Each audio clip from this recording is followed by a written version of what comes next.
MaxSpeedTV would like to thank our partners here at MaxSpeedTV, starting with the Colby Eye Paints.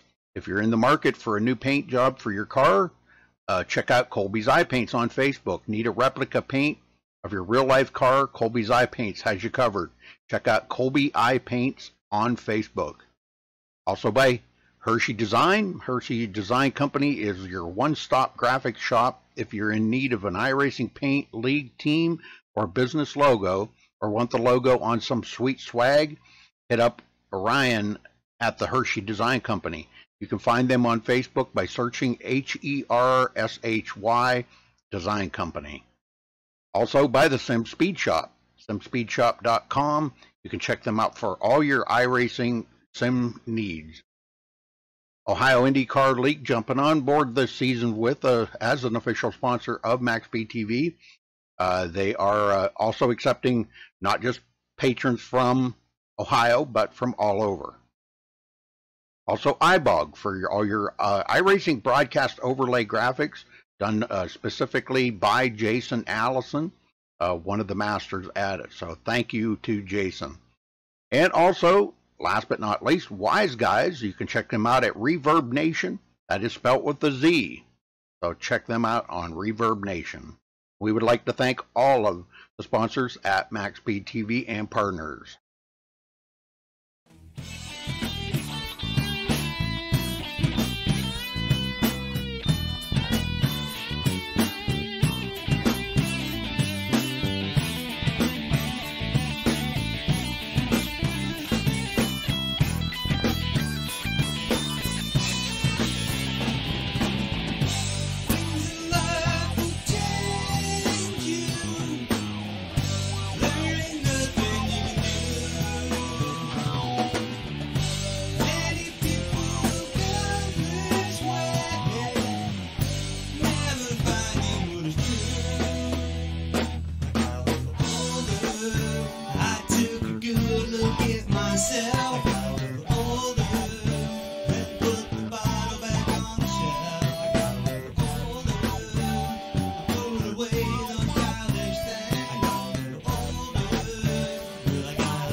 Good evening, ladies and gentlemen. You've tuned in to MaxSpeedTV. Tonight on tap over here, we got the OP Racing League's 2001 Throwback Series. I'm going to be your host. I'm Roger Muth. In the booth, I got a special guest with me again tonight. He doesn't like to be called special, but we got Bobby Johnson with us.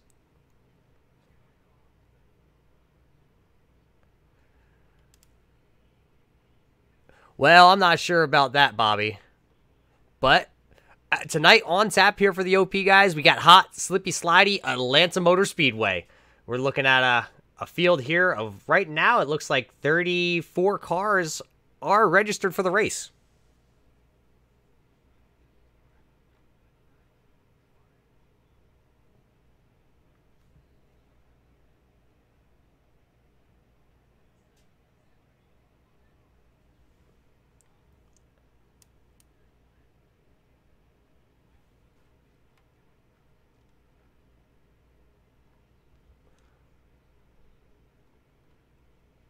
Well, Bobby, it looks like we're having technical difficulties. I'm not sure if I have any sound out here at all. Give us 1 second, as we got 5 minutes in practice here. We're going to get it worked out, and we're going to get right back with you.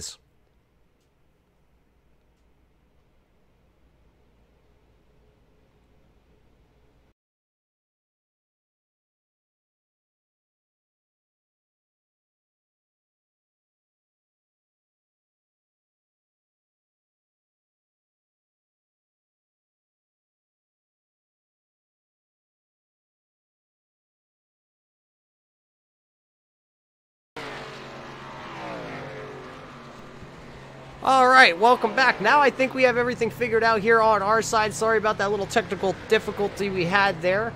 Bobby, again, welcome to the booth. The fans did not get to hear you, as we were having a little bit of technical difficulties, something we haven't experienced here before, but we have it all figured out now, and welcome to the booth. That's alright, Roger. You did something my wife could only dream of doing, and that is muting me. Well, Bobby, nobody wants to mute you out here. Bobby, we got 3 minutes in practice here. We're running a little behind schedule. Let's check out these point standings as you see them right there.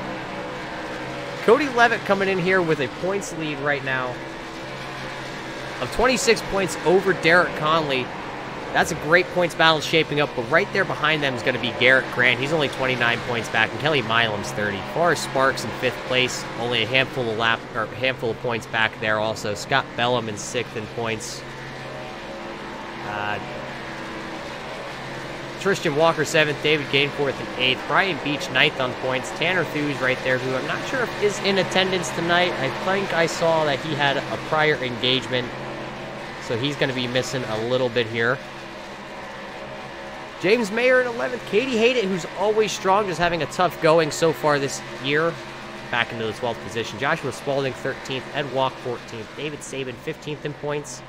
Billy Besslerson 16th. Dustin German 17th. Timothy Trowbridge 18th in points. And Joe Maglo 19th. Mark Vega rounds out your top 20 in points so far this year. So we got points battles up and down the points series, as we're only a handful of races in. This is going to be our 4th race of the season with these guys from Atlanta Motor Speedway. Like I said earlier, Roger, after you had muted me, this track is a fast track. These cats can get up to about 184, 185 mile an hour. Depending on how they take care of their tires, they can last 12 laps and right around 15, 16 laps. After that, this place becomes what you'd want to call as a child a slip and slide, because it gets really loose. Well, as you say that, Bobby, let's check out our pre-race analyst right here. We were going for 163 laps tonight. That's going to be 250 miles.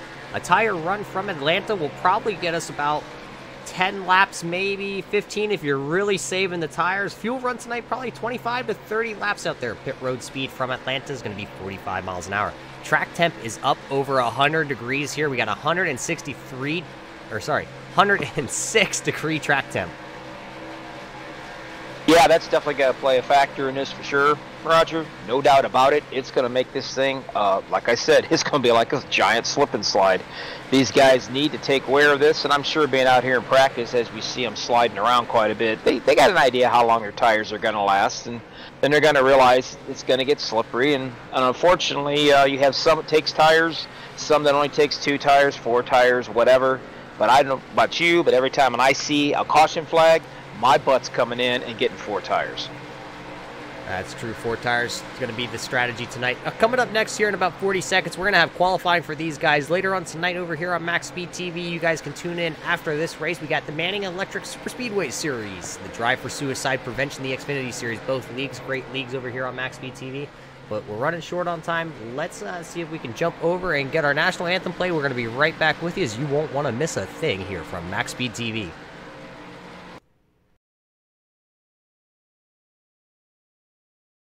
we take you down onto the track for our opening ceremonies. Ladies and gentlemen, please rise. Please remove your hats.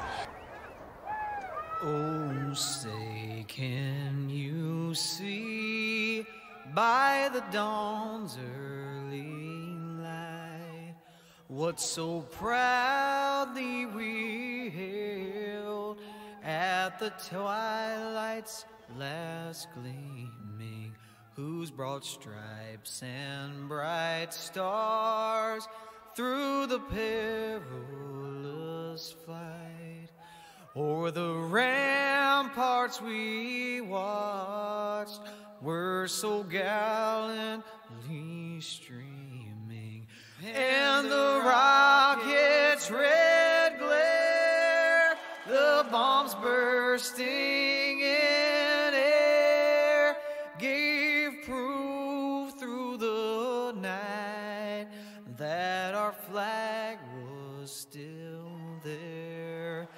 Oh, say, does that star-spangled banner yet wave o'er the land of the free and the home of the brave?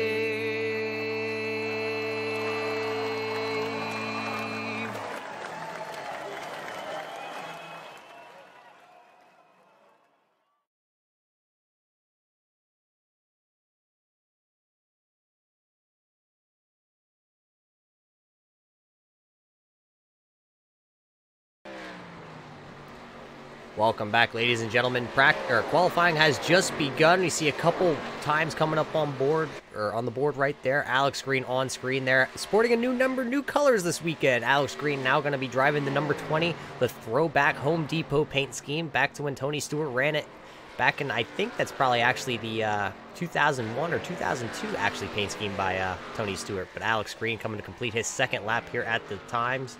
Let's see what he can throw in. Could he go any better? Looks like he's going to be a little bit slower that lap. His first lap going to be his best one out there tonight. Garrett Grant still sitting on pit road, not out there qualifying just yet. Thomas Gould, though, out on track in that 21 Motorcraft Ford.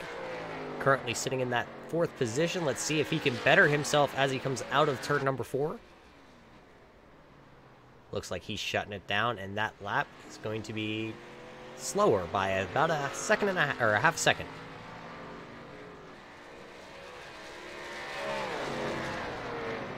Dustin German in that 6 car now up to the 2nd place. It's going to be Billy Bessler, the 6th of Dustin German, Garrett Grant 3rd, Derek Conley 4th, and Thomas Gould right now as your top 5.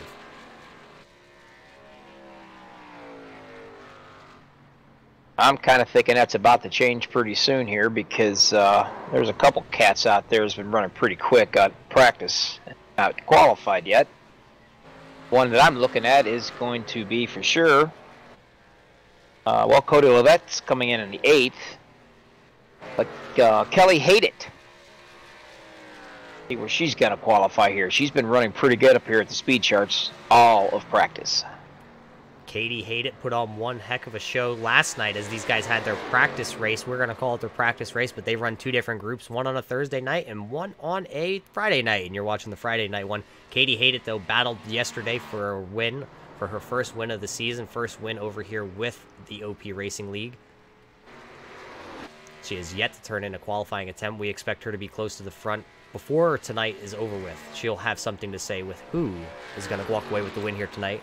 Doug Wysocki, though, out here in the 45 machine. Doug having not a great year. I mean, got wrapped up in a couple incidents early on in a couple of these early races. Doug right now out on track, making his qualifying attempt. That was his warm-up lap right there. Let's see what Doug can... Let's see, because there's not too many people out on track to follow right now. So let's just follow around Doug, see how he does on his qualifying attempt.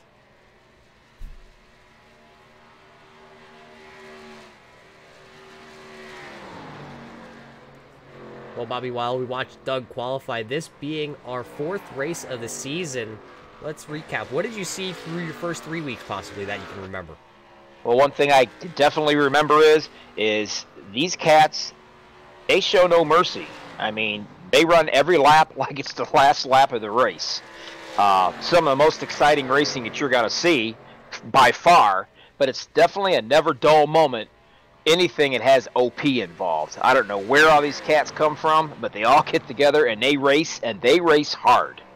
Our first 2 races of the season here with the OP Racing Leagues, it was the Daytona, the 2008 style. Anybody that knows iRacing knows that that's one of the most difficult tracks at the speeds that they run, as Doug Wysocki just finished up his qualifying attempt. 24th right now on the boards for Doug Wysocki. Brandon Peters, the next guy out there. But also the second race of the season for OP, that was the Rockingham. Another bumpy track. That was quite a difficult track for these guys. It gave quite a few cautions. It was just a handful for everybody to get a grip on that track. Then we headed over to Las Vegas last week. Las Vegas gave us some good racing. We saw the newcomer, the number 88 of Alex Daffin, put it in victory lane. And unfortunately, I don't believe Alex is with us tonight. I do not see Alex Daffin on the speed charts at all. Right now, 30 cars have put in a qualifying attempt, as you see Brandon Peters right there in the 11 finishing up. He qualified, currently sitting in the 13th position. One thing, Roger, that the audience may not realize too, running the old rules here with these cars, there's no such thing as a lucky dog. So basically, lap cars will always start on the bottom lane, and that's something that throws a little bit of a monkey wrench into these guys in their racing, especially if they're on the lead lap, because you always have to contend with these lap cars. They're fighting just as hard to pass each other to get that lucky dog spot back when you're actually past the leader of the race, and that's the only way they can get their lap back. So they're running just as hard as what the guys are that's on the lead lap. So you almost got 2 different types of racing going on, and that makes it kind of hectic for these fellas up here in, the top of this. Absolutely. These guys throwing it back to the 2001 rule book as we watch the number 39 of Cody Levitt. He's the only one still out on track right now. Everybody else is pretty much done qualifying. 30 guys qualified out of the 34 who have registered for this race. The only guys who have not qualified, that's going to be the 184 of Lynn McNeese, the 93 of Isaiah Dupree, the 00 of Katie Haydett, and the 61 of Ron Hollyfield.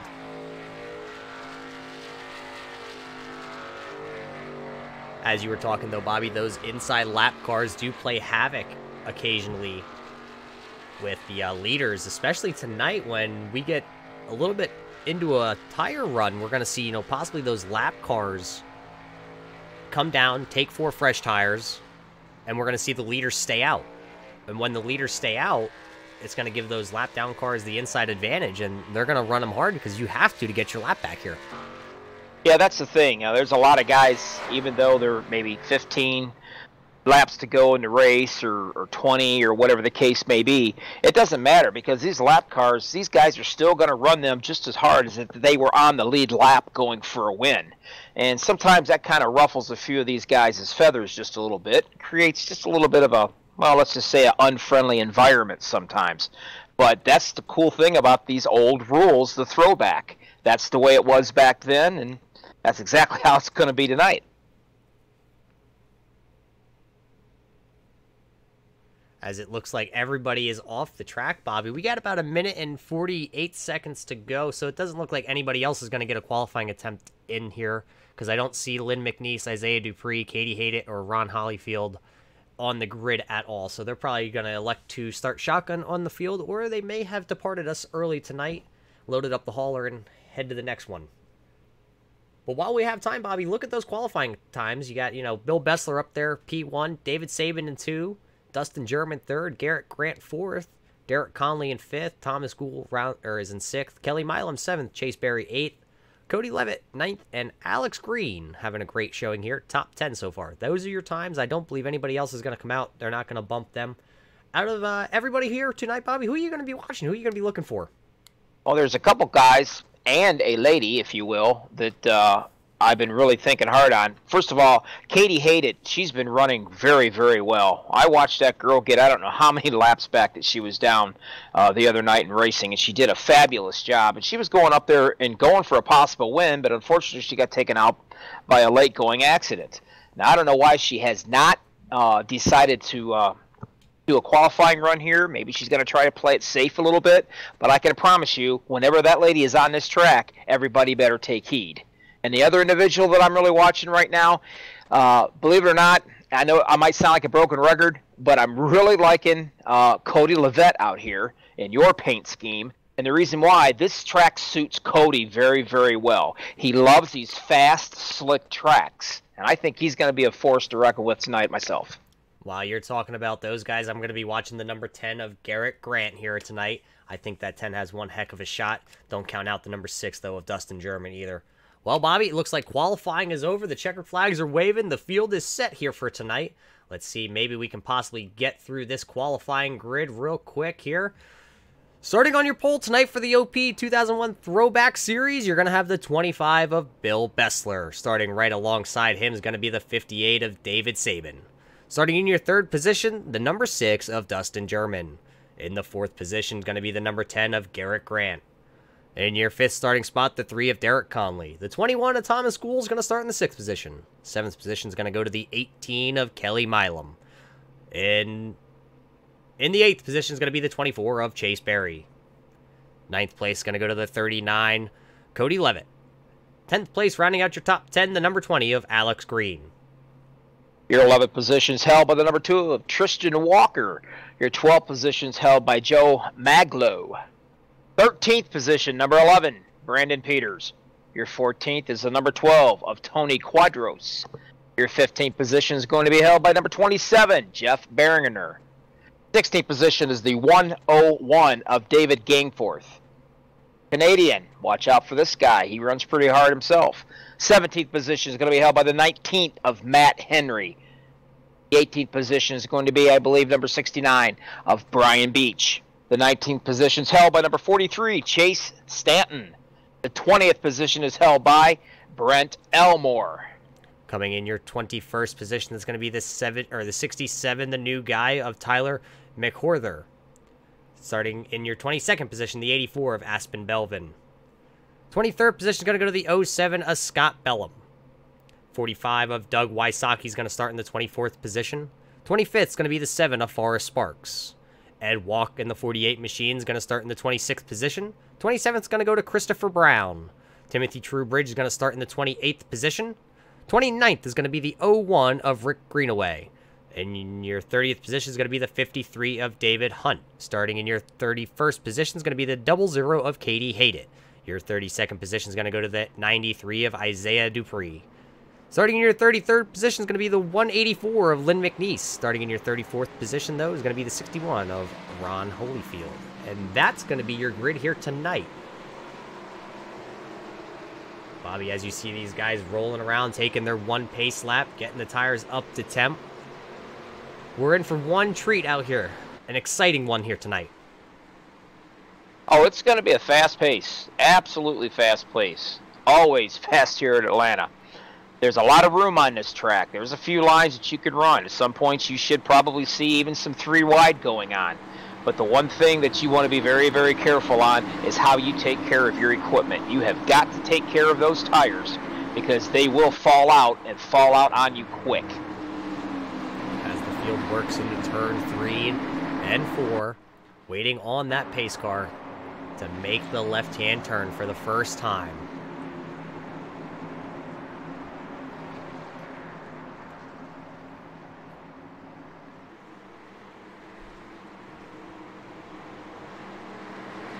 You see Billy Bessler there in the 25. He's going to be the inside car. The 58 is Saban's going to be the outside car. The pace car is off. We're waiting on the green flag. We are green flag racing here from Atlanta with the OP Throwback Series. Billy Bessler looks to have a great start on that inside lane. That's what he was looking for. Looks like the 6 of Dustin German also getting a great start there and looking underneath the 58 of David Sabin. I'll tell you, Dustin German is one hard driver also. We saw him last week, the way he was up front most of the time, and he was actually one heck of a pusher. He is not afraid to get up underneath you and let you know that, hey, I'm right here, pal. Do not make a mistake because I will prevail over that mistake. It's always fun to watch this guy. As you talk about the 6 of Dustin German. Dustin German right now currently looking underneath the 25 of Billy Bessler as they look into the corner. Looks like the 25 is going to take that away, though. He's going to block the 6.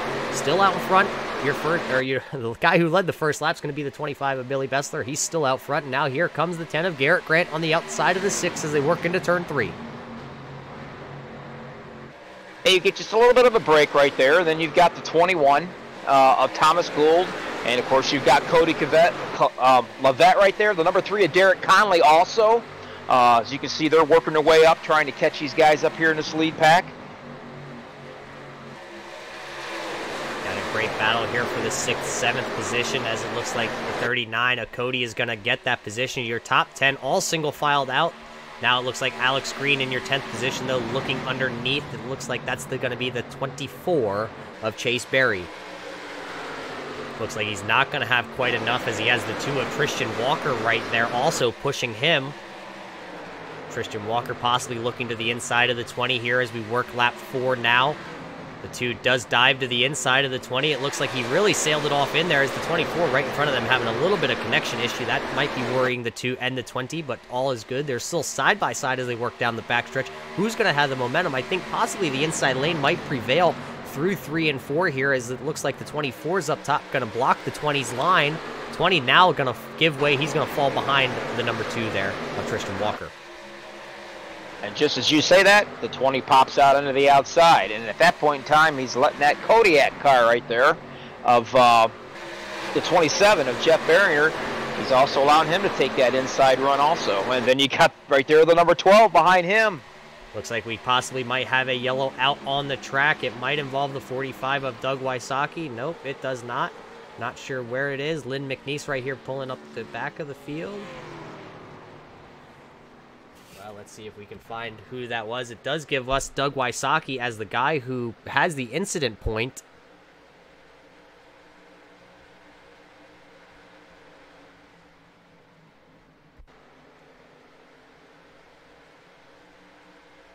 Doug Wysocki was running in that 26th position. It does not. The 18.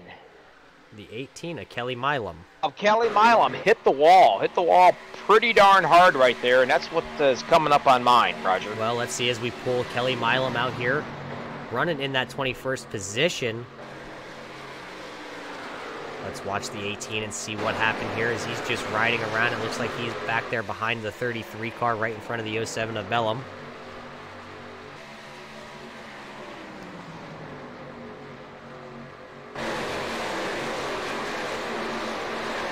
Seeing through 1 and 2, all good, coming up onto the back bumper there. He sees that green car right back there in the middle of your screen. Yeah, he bounced off that wall pretty good.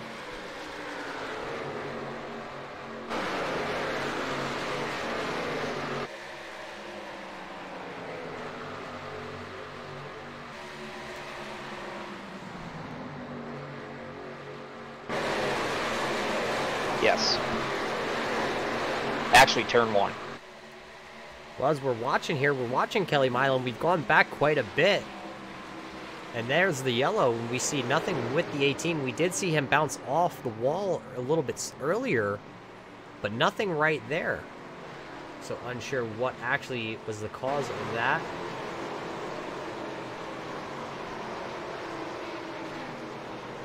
Yeah, that's the only thing that came up for me was that. Well, up front, that's going to be the number 10 of Garrett Grant as he had just gotten around the 25 of Billy Bessler right before that yellow was brought out. Dustin German running in that 3rd position. Thomas Gould up to the 4th position. Cody Levitt in 5th. David Saban all the way back. He started on your outside in the 2nd position, now back to 6th. Derek Conley running the 3 car this weekend. He's in 7th. Joe Maglow in the 8th position. Chase Berry now in your 9th position. And Christian Walker, 10th. Roger, these cats must have our broadcast in their radios or something beside their rigs there, because they agree with me on this one for once, Roger. Tires, tires, tires, because your first 6 cats out there stayed out, and everybody else behind them came in and took tires. A lot of guys taking the opportunity. As we're being told that the 14 was the cause of the caution. Not sure, we did not catch him on camera anywhere. It's going to be the 14 of Timothy Truebridge. Started in your 28th position, now running 22nd. You see now he's getting his quick repair done, so he was towing.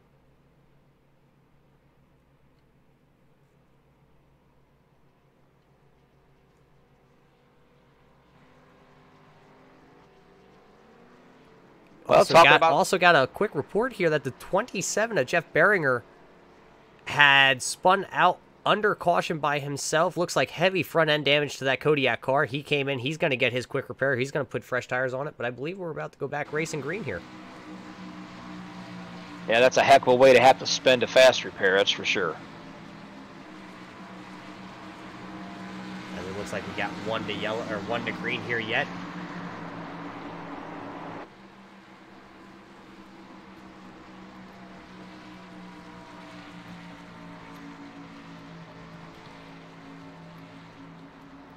Got a few of them moving up the pack already that was sitting back there in the back. The 00 of Katie Hated already moved up into the 19th position.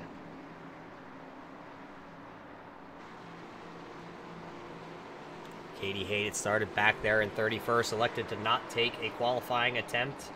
Now up inside your top 20 already. Only after 9 laps, only 7 laps of green flag racing.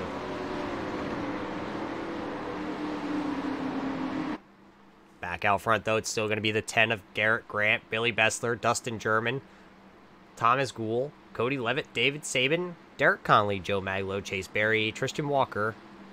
It's going to round out your top 10. Here it looks like we got the 14 of Timothy coming to the inside. He's going to be your first lap down car of the night, starting on the inside. Now you're going to see the lead lap cars with 9 laps on their tires, and Timothy on the inside is going to have fresh tires. Let's see what happens here between the 10 and the 14 on the restart as we're coming to take the first restart of the race from Atlanta Motor Speedway.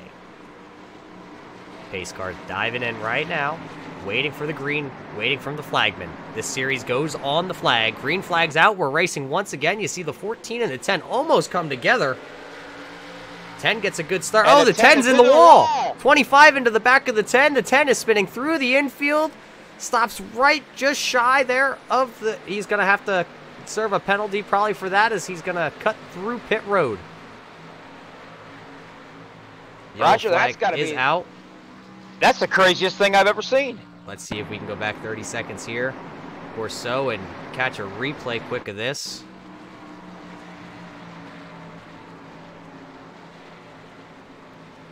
And see if we grab the chopper cam above the 10 of Garrett. He was your leader here on this restart.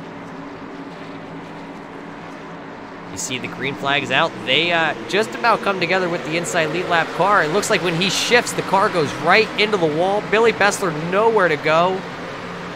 Tags the back of the 10. The 10 down to the inside. And then I'm not sure what happened to the 25. Where is the 25? Let's see if we can find him.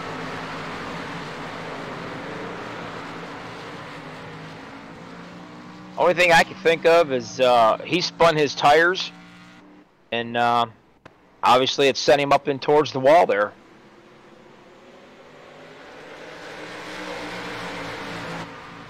See the 25 of Billy Bessler right there get into the back of the 10. Dustin German gets some damage. The 21 up the track. Not sure what happened to the 25. Maybe a little bit of connection issue. He still seems to be out there on track in that second position right now, but he had some heavy damage. It looks like he's going to bring it down pit road. He's going to get that 25 fixed up. One of the guys that kind of stepped back a little bit and watched all that unfold was Cody Levitt. Kept his car nice and straight, nice and clean. And so did... the rest of the guys that was behind him, same scenario. They were able to stay out of any kind of a situation that's going to cause them to have to come in and get fixed up. But that's a shame for these guys, Roger. It is a shame for these guys early on. You don't want to be coming down pit road. You don't want to be having to use a quick repair early on. 25, it looks like actually elects not to use his quick repair. Let's see if maybe we can get a word in with the guy driving the 25. Billy Bessler, you got a copy. It's Roger and Bobby up in the booth.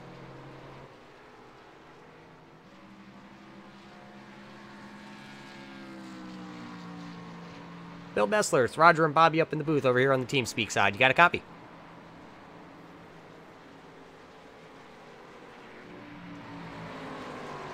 Well, it looks like we might not be able to get a word in with the 25 machine of Bill Bessler as he's back out on track. He's going to slot back on the into the field. It looks like possibly around the 16th position with heavy front-end damage on that UAW car. But it's early on, Bobby, but it's not early enough that he's going to take the quick repair. He's going to take the chances and try and drive around, gain as many positions as he can because it's early yet, and hope that he doesn't get wrapped up in another wreck that he'll have to use it. Possibly save it for his last pit stop, get the car all cleaned up, and drive straight to the front. Well, from the damage that I'm looking at right here on Dustin German's car, that being that right, the rear right bumper area right there, where the that spoilers, I don't think it's pushed up too awful bad, but that's still going to be a bit of a handful to handle. There's some extensive damage right there. He's elected to stay out and not come in, so I'm curious to see how that's going to work. Well, as we're back here under caution, let's pull out the caution counter tonight. It's working for us. We got 2 cautions for this is going to be lap number 7 under caution. Still got 151 laps to go here. 2 lead changes so far. 2 leaders have been Dustin German and the number 10 of Garrett Grant. Dustin German electing to stay out with that little bit of rear end damage that he got when the tires were spun on the start by the number 10 and the 25 getting together. I don't think that's going to hurt him too bad. I think the number 6 car, he's going to be just fine out there with that damage.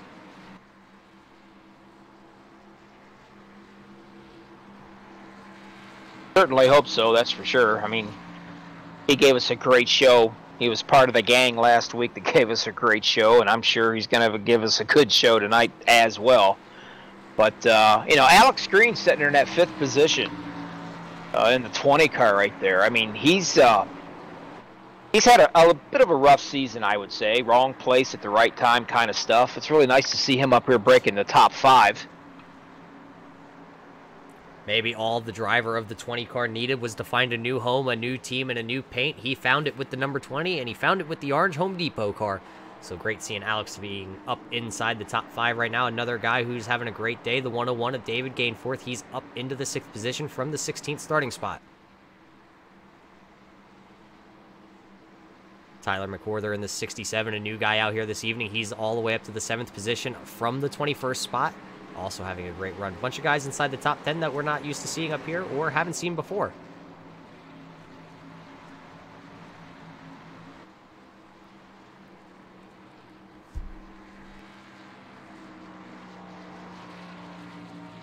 Well, these guys, it looks like we should have some lap down traffic right here up into the inside. I don't know if they're going to get up here in time or not to take the green flag, but I'm sure the leaders are hoping not. But anyway, it looks like it's not. They're not going to have to worry about any lap traffic right now, Roger. So these guys have tightened up, took the green flag. And as usual, it does look like that Dustin German got a little bit of a good jump start there on Cody Levette. They're in that number 39 car. Didn't run away from him by no means, but I'm anxious to see what kind of what this damage is going to do on this number 6 car. I say it's going to have a bit of a factor, but as it looks right now, it's not, Roger. As everybody away clean there on that restart. As you see him all working down the backstretch, still clean racing going on pretty much. Nothing too out of the ordinary. Looks like the 3, though, of Derek Conley looking under the 39 of Cody Lett as they work through turn 4. See if Derek can pull off this pass as they work through the tri-oval here down into turn 1. And it looks like we got ourselves a hornet's nest back here from the 8th all the way down to the 14th. Looks like we possibly have another yellow out on track. Could have possibly involved the 69 of Brian Beach as he has some damage on that 69 machine.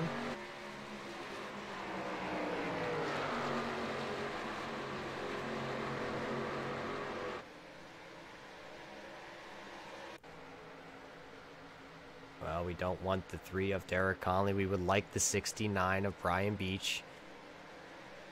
As see all your leaders come through the tri-oval right there. This is the camera angle it's given us for some odd reason.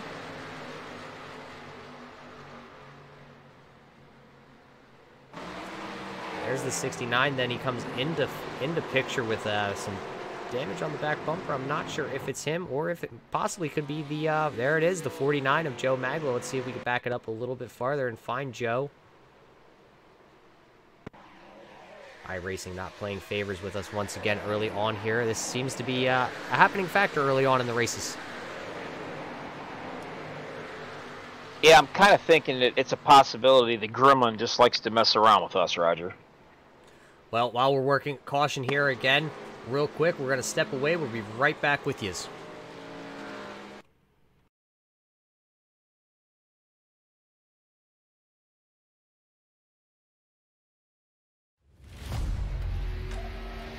The yellow flag is out. Pit road is now open. Keep your eye on those gauges. We'll give you 4 tyres. 3, 2, 1, now.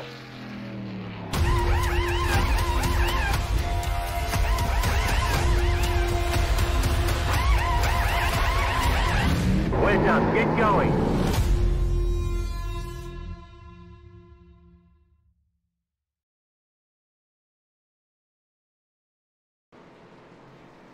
And welcome back. It was the 49. We did have confirmation there. The 49 of Joe Maglo coming off turn 4, getting turned around, getting into the wall.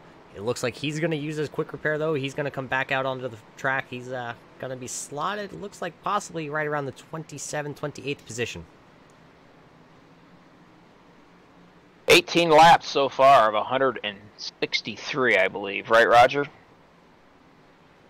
That is correct. 18 laps in the book here from Atlanta Motor Speedway. Your leader out front currently.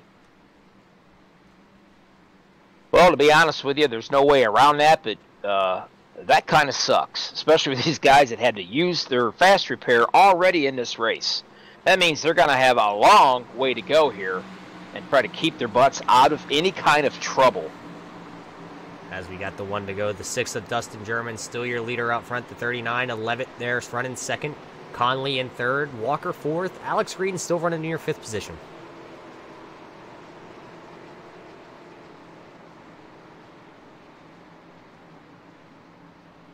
Well, Bobby, a rough start here from Atlanta Motor Speedway. 3 cautions. You know, I really never expected the cautions like this. I really didn't. I figured these guys would get this track, and plenty of room on it, and everything. But some of these cats just ain't, just can't get the handle of a loose car.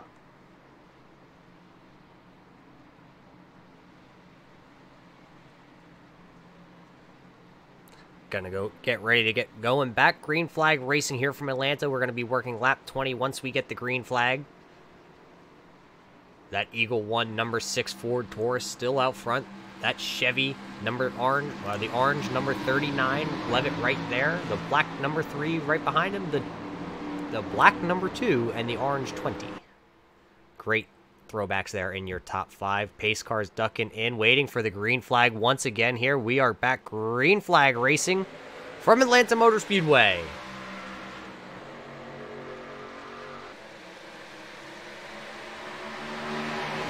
Everybody gets started off to a pretty good start right there. I'm not sure why we are not having any lap traffic that's back up there on these restarts, but nevertheless, I'm sure these guys up front running are pretty happy to see that. As we have a big pile up coming off the corner back there. And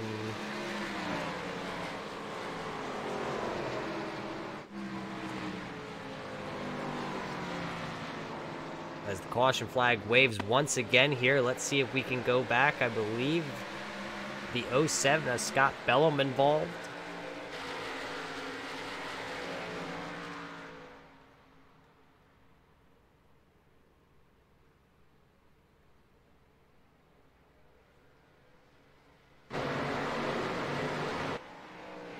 As there we see a connection issue. As the wreck has already started, it looks like the 07 is actually going to get through there clean, but it looked like the 27.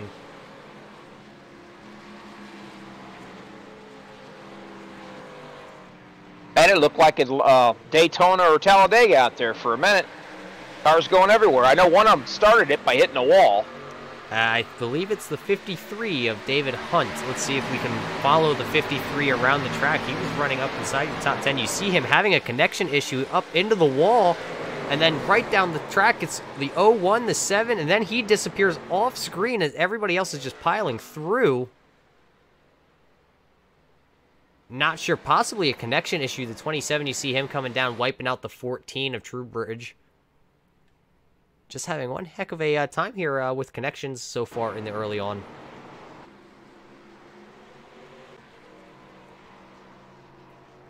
So the 53 possibly losing complete connection because I don't believe he's in the lobby currently.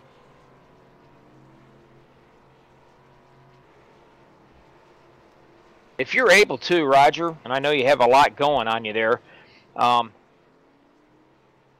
ahead and see if you can hop up on the 00 there during that accident, that caution right there. I don't know how she did it, but she stood on them brakes big time and avoided a couple of different cars, and she got lucky enough and didn't get tagged in the rear end by somebody else, and she was able to escape through that thing, well, unscathed, let's say. Let's see if we can go back. You see Katie Hayden right there in the center of your screen, right in front of the 19. You see the smoke. You see the the 01 involved, the 48 being turned around in the back there. Katie Hayden just sneaking through on the top side, clean as a whistle through with her. And that's what it's going to take. I mean, you really, you know, like I told my kids when I taught them how to drive, it's not really offensive driving, it's the defense. You've always got to be on the defense, it seems like. You've got to be ready to go. Let's see as we look back here on the 1, you see the 53 just come down, take out the 1 and the 7, and then from there, the 1 kind of holds the inside lane, but then he loses it, comes back up the track. That makes everybody behind him kind of hit the brakes. You also see the 51 of Ron Hollyfield also involved.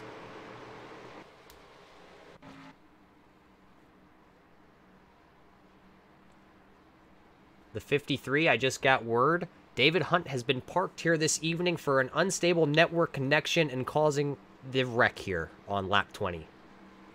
So the 53 is going to take it to the hauler. He'll be summoned to the NASCAR trailer here for the OP Racing Leagues after the race. Unfortunate circumstances for him. You never want to see that happen, especially we do know it's iRacing. We do know it's a connection-based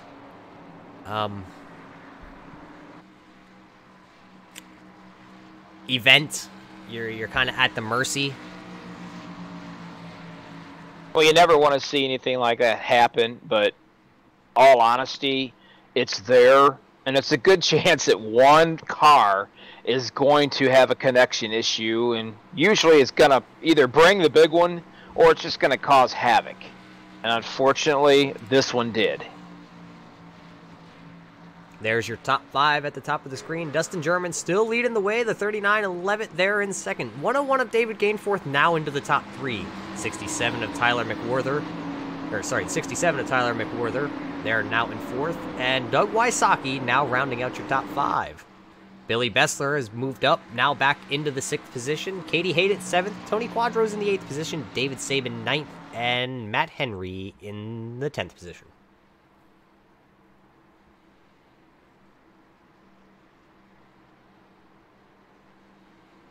Again, I'm not sure if we'll see lap traffic in the inside or not. So these guys up front are happy. We got quite a bit different strategies here. Your front 2 people, the 6 and the 39 out there on 24-lap old tires. Then right behind them, the next 4 on 18. Then you got about 6 guys on 12-lap tires. And then everybody else from the 13th position back out there on brand new rubber. The good news is Dustin German and Cody Levitt, you're 1 and 2 out there with 24 old lap tires. Well, basically, they just ran about 7 laps or so under yellow. Well, as the field bunches up, you see the pace car ducking off. Green flag back in the air. The 39 right on the bumper of the 6 on this start. The 6 of Dustin German, though, is going to get away with that rear end damage. He's going to get a good start on the 39. Billy Bessler, though, looking to the inside of the 45 of Wysocki. But here comes Katie Hayden. 25 must have lost a little momentum working into the corner. Hayden now to the outside of him. That's going to be the battle for 6th and 7th. And right now, looks like Hayden's going to be able to pull that position away and take it away as she's got her sights on the 45 in front of her. And a little bit farther back in the field. Looks like right now the 2 of Tristan Walker is looking to dive underneath the 10. That move's going to be pretty easy. Now the 2 sets his sight, maybe a 2 for 1 there. It slides up pretty close to the door of the 37 of Christopher Brown. But all's good. Didn't even make a contact. Didn't put a scratch on the 2 or the 37. The 2 takes that position as they work down into turn 1 now. 80 Hate It puts another one down. Douglas Wysocki gets to look at her rear view bumper right now because she just passed him with no problems whatsoever. It's got her sights going forward. Katie Hate It now up into the top 5, but it looks like there's a huge battle right here between the 25, the 58, the 19, the 12 of Quadros. All these guys just kind of back here in a battle. Nowhere to go. They're all following that 25 machine of Billy Bessler. Billy has a little bit of damage. You saw the 58 kind of slide off the inside. Quadros took evasive action, slid up the track. Here comes Brian Beach on the outside also.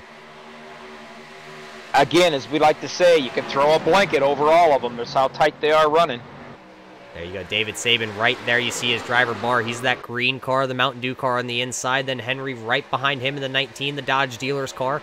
Quadros is going to be that blue and white 12 car on the outside, and Beach is the all-blue car, the NOS car, on the outside. Billy Bessler is going to be right in front of them. Billy just seems possibly maybe not having the speed in that 25 machine with all that front-end damage. Yeah, when you're doing about 184 mile an hour down through here, a little bit of car damage is going to be an aerodynamic disadvantage. As you see the 12 of Quadros drive it in real hard underneath the 12 there, trying to get it to stick. He wants to get around that 25 of Bessler as fast as he can. Right now he has the position. The question is, once they go down in here to turn 1, he's going to be on the inside. Is the 12 car going to stick off the gas? You see the flames out the right side of the 12 car. Now 12 car's cleared. Now it's going to be up to the 58 of David Sabin, seeing if the 58 can get around him now. 58's going to be looking to the inside as they go into turn 3. It looks like Bessler, though, is going to chop off the nose of that car. He's going to block him. So now the 25 back to the bottom. And up here at the front, it looks like you're 1 through 5, 1 through 6 is staying single file. Basically, the best racing going on right now is right there where Roger was discussing. Just about 3 wide going into turn 1 with the 58 as Sabin decided he was going to back off and let Bessler have the spot. But now Brian Beach there on the outside. He's making headway. He's now looks to have cleared the 25, and the 19 also of Henry right around the 25. All those guys coming around the outside. Now looks like the 58 of Sabin. He's going to try and use the same technique, the same strategy, go around the outside because he has Tristan Walker right on him now in the 2 car. Tristan Walker is going to be the first guy up here in the 12th position on new tires. So he wants to use these tires to his advantage. He wants to get going. Working our way back up top up here towards the leaders right now. Katie Hate It just put a number on the 101 of David Gameforth. He blew right by him like it was like it was no problem whatsoever. He is on a mission. Now it looks like the 45 of Doug Wysocki on the inside there, and the 67 of Tyler McWhorter. McWhorter going to get that position. That's going to move him into the 5th position. Doug Wysocki now is going backwards here in this late run here. Still having a great showing in the 6th position. He did touch the wall just ever so slightly there when Katie Hate It and David Gameforth were battling it out pretty much, and it did cause him to lose his momentum a little bit. That's probably why he did go backwards some. Kind of looks like right now we got ourselves a new leader, though. I know I've been watching these guys for quite a while, and he was just kind of staying with him, waiting for him to make a little tiny mistake, and man, he made a small little mistake and drifted up. Phew, there comes Cody, taking it away from him, leading the whole thing right now. The number 39 of Cody Levitt going to the point. New leader here at Atlanta. We've kind of missed it as we were watching that battle between Wysocki and the 67 of McWhorter. But up front now, the 39 out in front led the last 2 laps, looking to lead another one here. But Katie Hate It is on a mission, Bobby. She is coming. She has the newer tires compared to these 2 up front. 33 lap tires for the 34, sorry, lap tires for the first 2. 22 lap old tires for the 02 or 00 of Katie Hate It, getting tongue-tied out there. She's coming for him. Tell you what, Katie Hate It races every lap like it's the last lap. But you know what? She's a very, very smart racer. She's got patience. When she stood in line for patience, God must have gave her twice as much as anybody else because she has such great patience in setting these guys up. And you can see her right now. She is right behind that number 6 of Dustin German, and she is literally waiting for him to make a mistake, and then she's going to dive down and try to take the position away from him, just like she's doing right now. Now they are side by side as they work off turn 2. The 6 all over the bumper of the 39. Katie Hayden has the inside line, the preferred line, as she has the newer tires. 3 different lines for your top 3 there. Levitt through the middle, Hayden to the bottom, and German to the outside. Katie Hayden still side by side, just not able to clear the 6 just yet. The 6 not able to go anywhere as the 39 has parked it right in front of him. And we know Dustin German does not like to just sit around there and be extremely patient or be blocked in. If he gets a decent enough run or whatever, he is not afraid to scoot these out of the way and make it 3 wide if he has to. It looks like now the 00 of Katie Hayden has moved around the 6 of Dustin German, was working on the 39 there off the corner, just not able to hold the momentum, didn't want to push the envelope, but now here she is. She's going to be even up with the 39 as they come off the turn. The 6 of Dustin German, high riding there, getting a little bit sideways at the line this time. The 39 still going to have the lead. And he just brushes the wall ever so slightly going into turn number 1.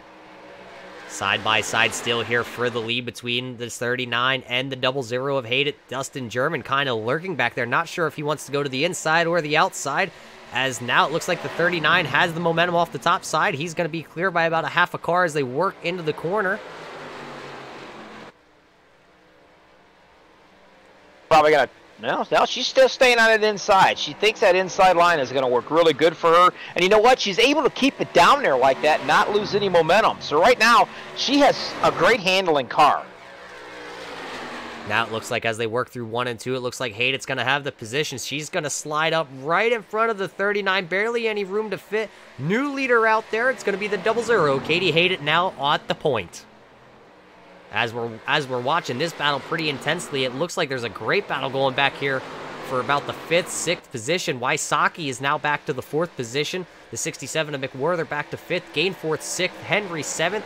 Beach 8th. Tristan Walker 9th. Tony Quadros rounds out your top 10. Throw a blanket over these guys from the 4th position on back. It's a hornet's nest back here. Everybody running a different line.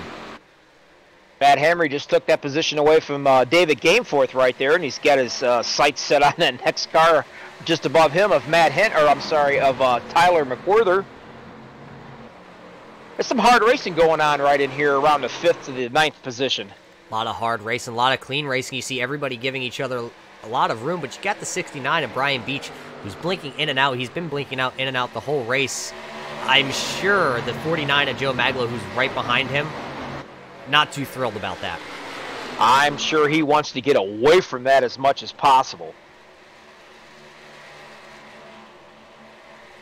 As you see him blink out once again right there in front of the 2 of Tristan Walker, right in front of now it looks like the 00. You see him blink out once again. Let's see if we can switch over to somebody else, because that blinking issue can throw our cameras and our overlay system off quite a bit.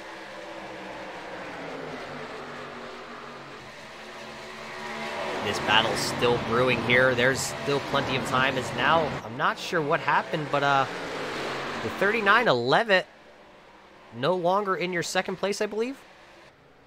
See, he's down pit road. I believe he pulled that off and pulled it into the pit road there. The 39 of Levitt looks like he's going to make his first pit stop of the day. He's down here on lap 41, putting some fresh tires. It looks like fuel. It looks like he's spent, about 14 seconds on pit road. Now it looks like the 6 of Dustin German also coming down pit road.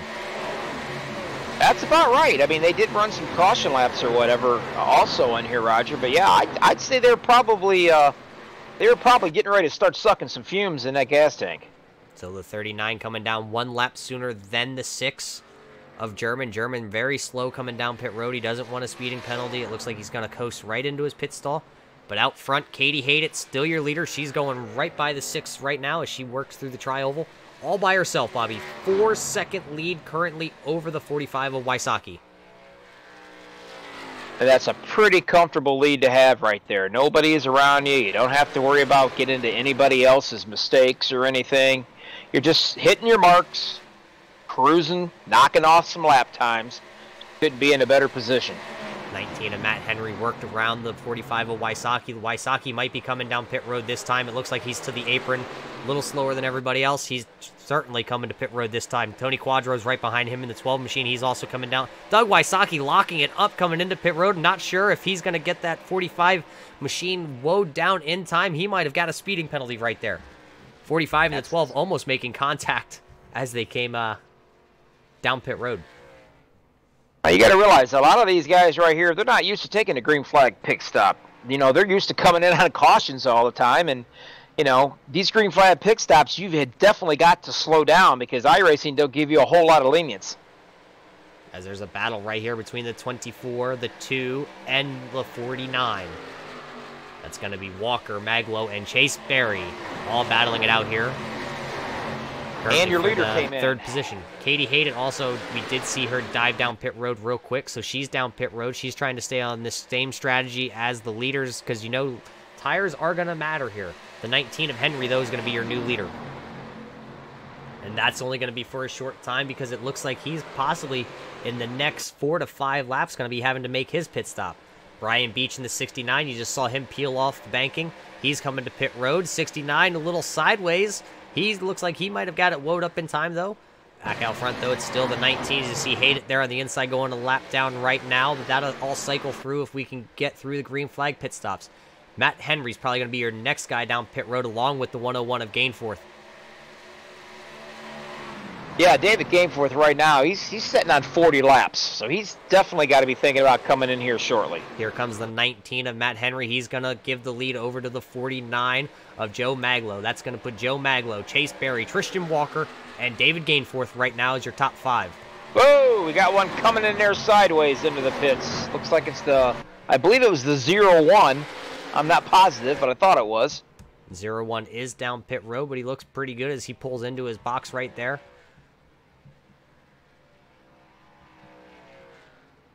Battle on track, though, for your first car to be a lap down. That's going to be the 18th position of the 00 of Katie Hayden and the 39 of Cody Levitt. Looks like Hayden's just picking her way through the field as she's going to unlap herself right there. The 2 leaders, the 24 and the 49, right in front of her. She's going to be back on the lead lap here in a moment as she's looking to go 3 wide through the middle for the 00 of Katie Hayden. She just split the 2 leaders. She said, thanks, guys. I want to be back on the lead lap. I'll put you guys lap down here when you make your pit stops now. And that's exactly the difference between new tires and old tires. The next guy a lap down now, that's going to be the 39 at Cody Levitt. You see him working to the inside of the 24 as the 24 is sideways coming off turn 4. He hangs on to it, though. So Cody Levitt, though, side by side with the leader, he's going to get his lap back.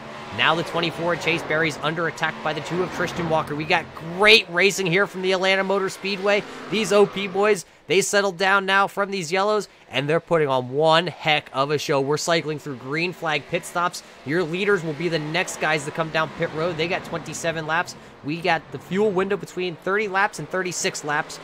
You know, you factor in a couple cautions, you might be able to hit lap 40. We know Gainforth did hit lap 40. He came down pit road last time. Now he's back to the 19th spot. Joe Maglo, though, is still going to be your leader.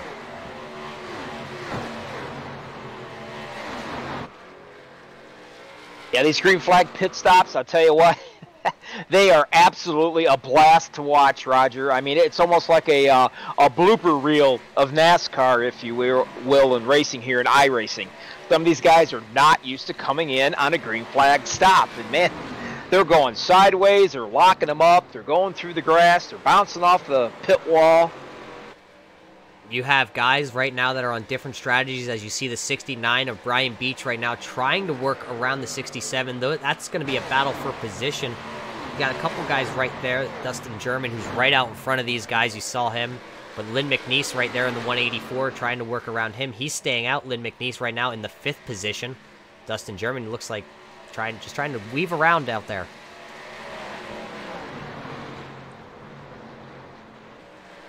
I'm sure Dustin German wants to get back up there and battle with these lead cars. Dustin German, though, right now slotted back in your 16th position. Actually, now that pit stops are happening, the ticker is changing faster than we can talk about it. Now Dustin German up to the 10th, 11th position. Looks like he's going to fall to the 11th position now. The ticker has stopped moving so quick. Your leader of Joe Maglo down pit road. He hits his box right there. That's going to turn the lead over to the 18 of Kelly Milam. As you see the 6 of German, though, trying to unlap himself. He's going to work around. Oh, the 18 sideways. He's into the 6, through the infield. The 6 and the 18 go. That was your leader, Kelly Milam, getting sideways on the old tires, hitting the 6 car. As the 6 car had new tires. The 18 still struggling.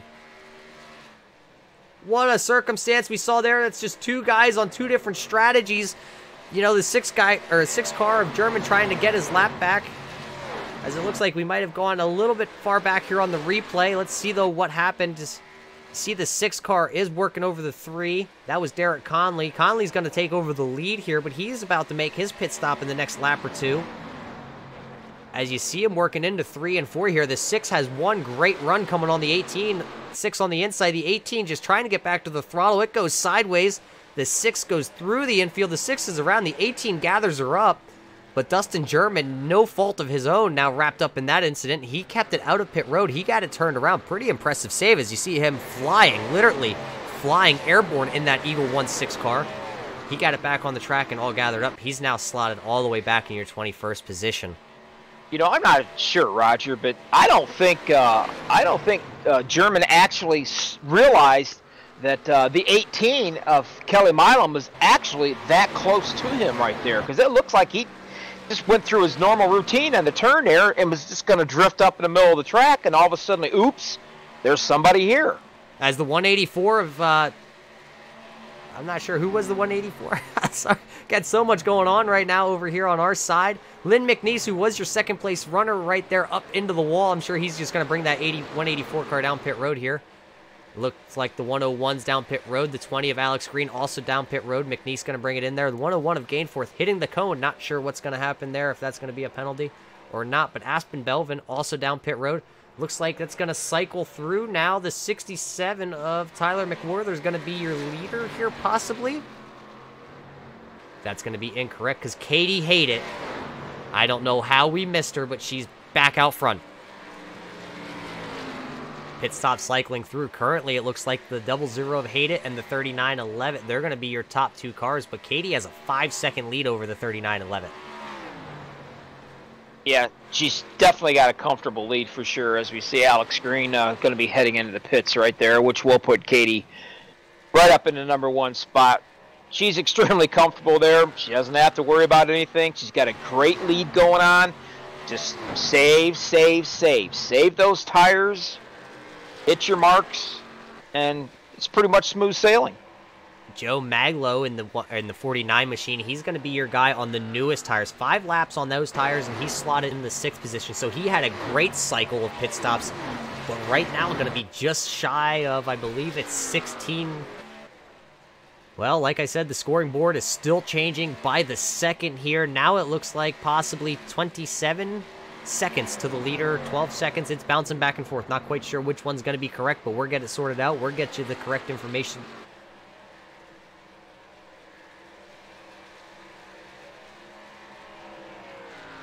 There's your top 5 on top of the screen there as they run after 57 laps. We've had a green flag run here for possibly, it seems to be about 37 laps and counting right now.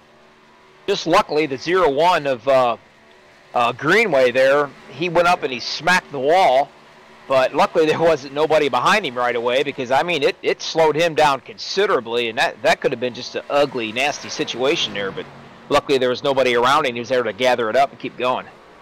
As you see him up in the wall once again, the 00 not being able to hold it on the line, as you saw the 19 of Matt Henry work his way back around him. Now that's going to slip the 01 of Rick back into the 13th position. Everybody's getting pretty spread out so far. Christopher Brown looks to possibly be under attack here by the 20 and the 6. That's going to be Alex Green getting around him for the 17th position. Now Dustin German looking to try and possibly get around him also. Chase Berry, who's right behind the 6 of German. Chase Berry's your last car on the lead lap. Katie Hate It not too far behind.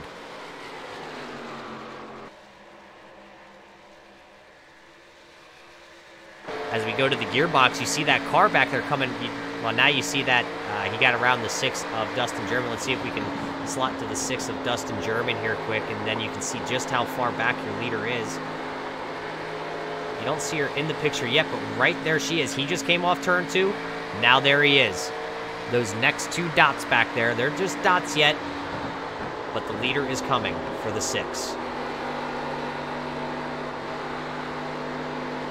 Again, these guys have got some green laps going on here. A fairly long run. They're able to settle down, relax, hit their marks, save some tire wear a little bit. And some of these guys are definitely going to be able to run down, some other individuals that's on older tires. But for right now, all these guys, they seem to settle down quite a bit, which is good to see because some of these are running on their only fast repair. They have nothing left. And we still got a long way to go in this race, about 100 laps yet. As you see, the 01 hit the wall again. That is the 4th time he's hit the wall, and now he's sideways practically in the turn. Kinds of trouble holding on to that car. As your 13th place guy, the 01 of Rick Greenway, having some issues with that U.S. Army Chevy. Beating up the right side like he's at Darlington. That's going to allow Alex Green, who is actually on 10-lap fresher tires. It looks like the 01 is out there on 16-lap old tires, and Alex Green is only out there for 6 laps on his tires.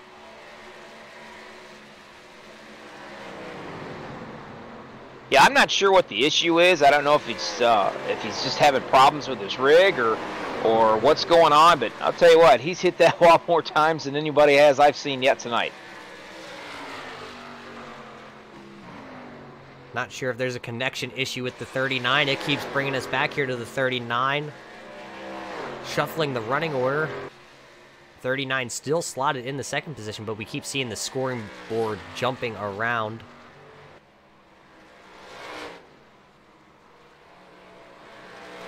Well, Bobby, let's see. Maybe we can try and work our way through the top 10 here.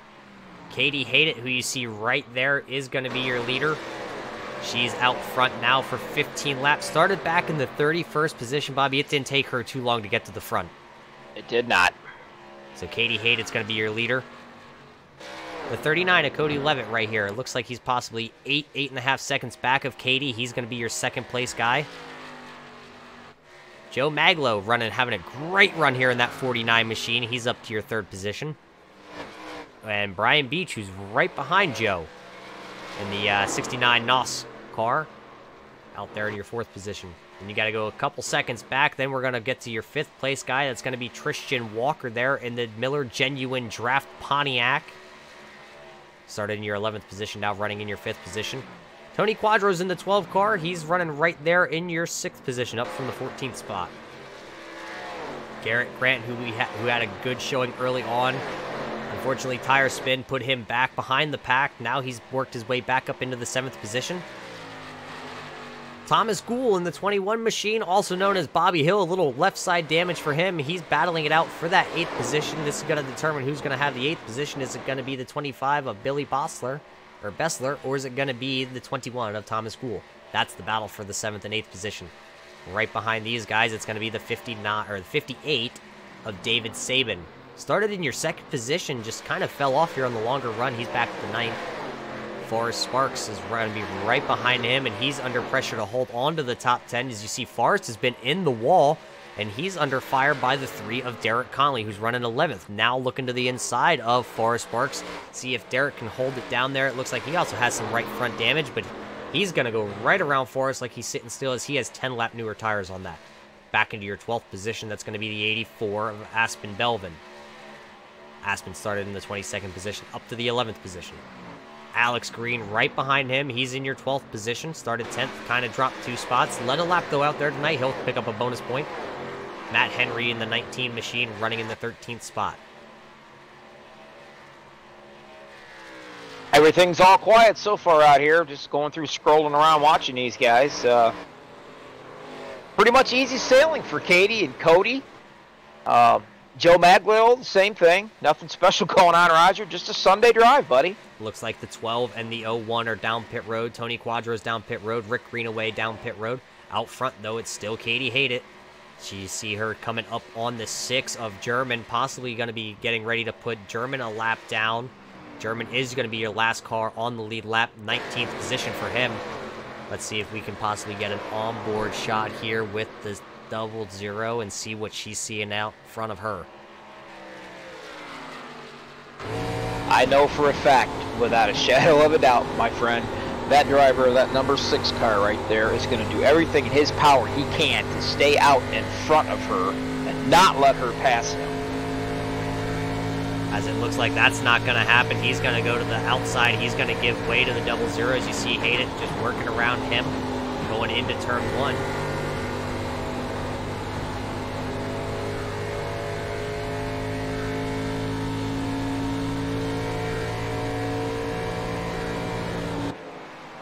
You see Hayden had no issue getting around the 6. 6 just went high and around she went. Sorry, it looks like we have a little bit of a stutter there from iRacing connection to the server.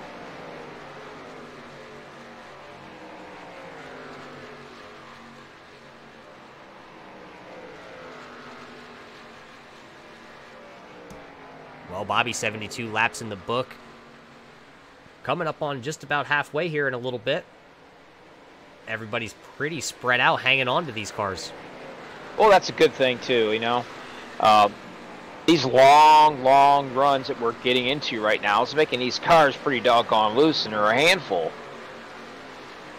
The 39 just went down pit road right now, Roger, so it looks like he's going to come in and get himself some fresh tires and a tank of fuel, and he's going to be on his way. I wouldn't be a bit surprised if you don't see Katie Hayden do the exact same thing here, so they could be on that same thing. As he's pulling away from his pits, he was able to beat the 49 and get out in front of him of Joe Maglio, so that was a good thing for him. 39 and the 49, Cody and Joe coming down pit road early here on this second green flag pit stop. They're both away. It looks like the 39 is going to gap the 49 as they work through turn 1. 39 on the loud pedal, but he's going to be a lap down right now. It looks like Christopher Brown in 20th is going to be your first car a lap down, so that's going to slot Cody to the second place a lap down. Katie Hayden possibly coming down pit road here. Nope, I lie. She's still out there on track. 30 laps on her tires right now. Tristan Walker is going to slot into your second position for the time being. Brian Beach, though, down pit road. 69, you see him sliding into his pit stall. Just overshoots it a little bit, has to back up. Bill Bessler also down pit road. You see him. Still hasn't used his quick repair yet. He's hanging on to it. Dustin German also right there is pulling out. Billy Bessler also going to shoot over his pit stall. A lot of these guys having pit stop issues. Katie Hayden now down pit road also. That's going to turn the lead over, it looks like, to the 2 of Tristan Walker. Walker going to lead his first lap here tonight. And I'm pretty sure right now, if I'm not mistaken, I'm trying to confirm that right now, but the number 6, he had such back-end damage right there. We saw Katie go by him like he was kind of sitting still, if you will. I believe he decided to go ahead and use his fast repair and get that puppy fixed.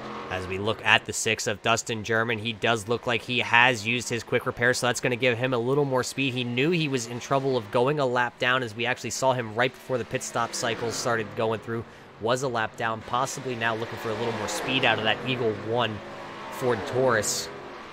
So he'll be slotted currently, as pit stops are still working their way through. He'll be slotted in, it looks like, the 22nd position.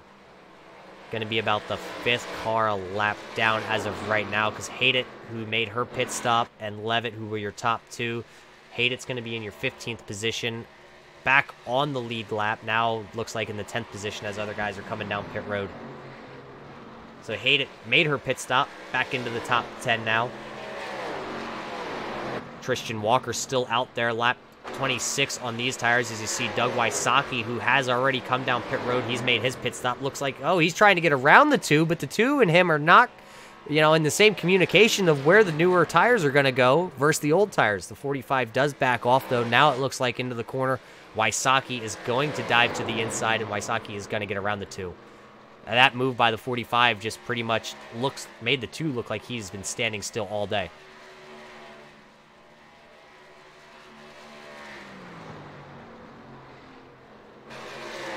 You know, that's the thing, Roger, that you got to take out of this race so far, and these drivers need to take.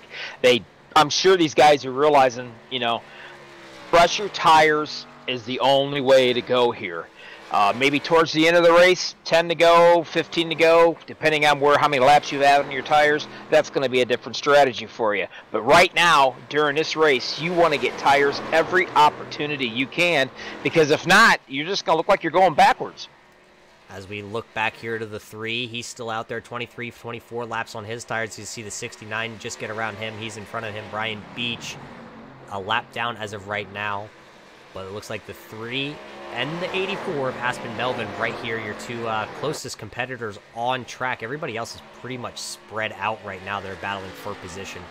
With green flag pit stops going on once again, it looks like now the 61 of Holyfield down pit road, along with 37 of Christopher Brown. You know, for the most part, there's been just a few little hiccups, if you will, from the drivers coming into pit road on green flag stops. But for the majority of it, they've been doing a pretty good job of their green flag pit stops. And to be honest with you, I'm a little shocked that they're doing so good, because it's difficult when you've not done it very much and you're used to the green flag stuff. So they're doing a really good job completing your pit stops with no problems. This is a pretty neat battle here on track. It looks like the 10 of Garrett Grant and the 19 of Matt Henry, both driving the Dodge cars. What a sight that is to see those cars out there along right next to the 25 of Bill Bessler. That just kind of gives you a blast from the past there, Bobby, looking at all three of them. It definitely does. If I'm not mistaken, wasn't there one that drove that a long time ago that's no longer in NASCAR? Didn't Jeremy Mayfield happen to drive one of those? I'm not sure if Mayfield drove the 19 or not. I know a driver for the 19. Oh, man. Casey Atwood drove that car at one point. Yeah, Casey did. That's true. Bill Elliott drove a Dodge machine at one point. He did not drive the 19, if I remember right. He drove the 9, and then they also did a test car there for Evernham Motorsports. I believe it was the 91. Right. As you I see, think the Jeremy 10 and the Mayfield also had it too. There's also been speculations circling the NASCAR world that Jeremy Mayfield might be coming back to NASCAR, might possibly be doing the Road to Recovery. He was pictured next to a truck, one of the Camping World Truck Series trucks, possibly getting back in the seat either, or possibly starting next year. As you see the 19, though, of Matt Henry work around the 10 of Garrett Grant. Right in front of them is going to be Lynn McNeese. Lynn, currently in the 3rd position, has not come down pit road, as they're going to work around him. Back to the front, though, the 3 of Conley still out there. The 84 of Aspen Belvin out front yet. So it looks like right now you're currently top 4. That's going to be the 3 of Conley, as you see right there on screen. Belvin right behind him on his heels, probably about a truck length back there. Then it's going to be Lynn McNeese, who have yet to all pit. Alex Green has yet to pit, along with Ed Walk and Kelly Milam. Those guys are the guys who are still out there that have yet to pit. Katie Haydett, though, who has pitted, now all the way up to 4th place on those new tires. So Katie Haydett is putting on one heck of a clinic. When these pit stops cycle through, she's going to be back to the lead, and she's going to possibly have, looks like maybe a 12-second lead still over the 39. Actually, it looks like it's going to end up to be the 49 of Joe Maglo. I was watching Joe Maglio kind of beat up a little bit Cody Levitt in that 39. He was all over him for a while, and he finally had the opportunity to get around him. But as you see right now, Cody's saying, not so fast, big boy. I think I got a little bit here left in me that I'm going to be able to run you down. And that's exactly what Cody's doing. He's trying everything, going in from the inside, coming in from the outside. He's using every inch of this track he can to get back up there and give him a battle. As you see the 39 running that real high line, the Kyle Larson line going into one, coming off the corner extremely high too. But Joe Maglo is blinking out a little bit right there. Seems to have a little bit quicker of a line figured out, because they pitted together. They have 13 laps on their tires, so neither one has an advantage. The 39 just used up a little bit of his tires too soon. That's an unfortunate thing right there, is because the 49 right there, Joe Maglio, he's in my television camera here, he has disappeared completely. It looks like the 49 on our screen has disappeared and possibly back to the 6th position now, as it looks like he's about a straightaway behind now, the 39, and we just saw him moments ago in front of the 39, so you can see right there how that internet connection plays quite havoc. I'm not sure what happened there, because we did see him make, well, we didn't see him make the pass, but we saw him literally a car length in front of the 39, now being a straightaway behind the 39, and we did not see him in the wall or anything. I'll tell you what, that's just that's got to play havoc to you a little bit. You know, you're fighting and fighting and fighting and doing everything you can and knock some of these cars down and get a good track position and you're running really well. Then you have an internet problem and poof, it puts you back a couple spots. I mean, after a while, that's just, man, that caused me to want to throw my drink or my mouse across the room. That can be upsetting, Roger. And you know what's also going to be upsetting here is the 84 still out there on 33-lap old tires. One car right behind him. Look at her now. Here she comes. The 00 of Katie Haydett working over the 25 of Bill. And Bill's trying to get his lap back while Katie's just trying to take the lead. You can see Katie right there almost gave me a little shove out of the way and say, get out of my way, my friend. I'm a little faster than you. And that's exactly what she did. And he moved up the line a little bit for her, and as you can see, she's checking out. She's out of here. Aspen Belvin running the really high line, just trying to get out of these guys' way because he knows they're all on fresh tires. I expect probably that 84 to be coming to pit road this time. So Katie Haydett back out front here from Atlanta. One heck of a race so far. Let's see if the 84, though, is going to bring that machine down pit road. It looks like he's off the gas. He's coasting around the corner. He's going to bring it down to pit road, make sure he gets down to pit road speed. He doesn't want to speed. He knows he's behind at this point. Probably after he makes this pit stop, he's going to go a lap down to the 00.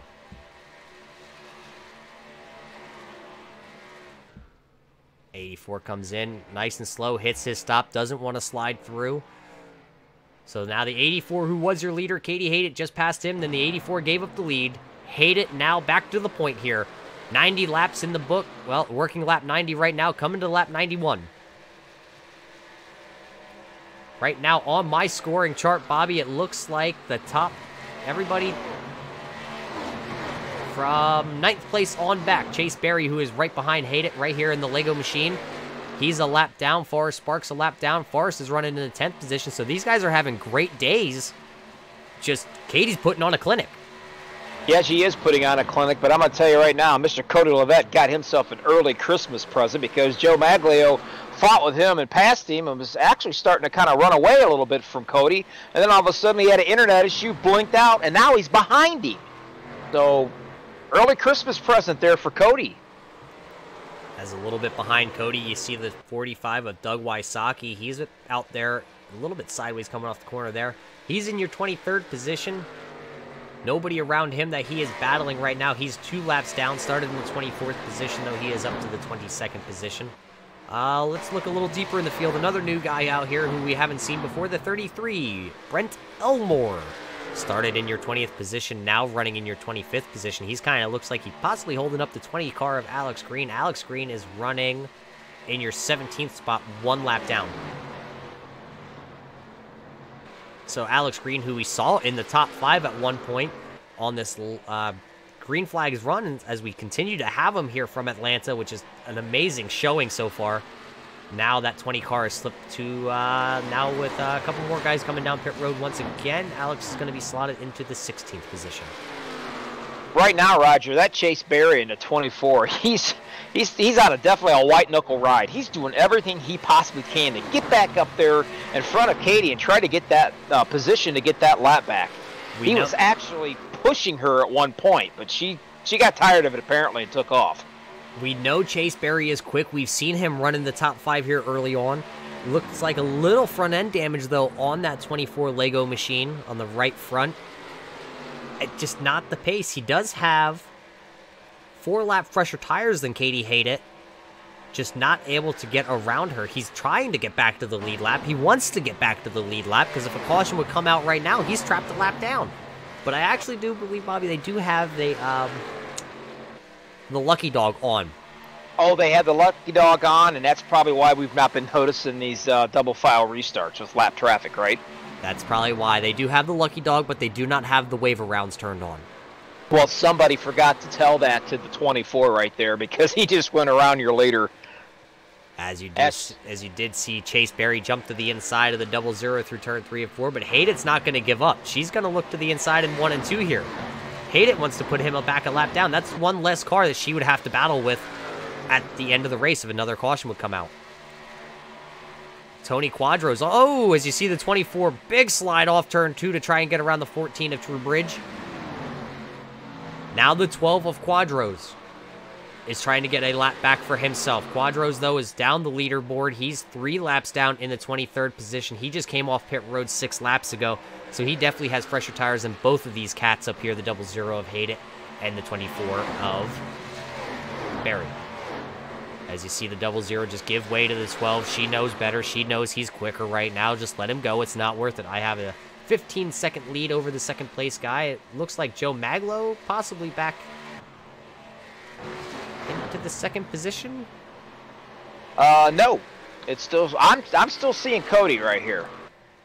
As Cody is now back. Connection issues between a lot of guys with the server here tonight, playing havoc on our leaderboard.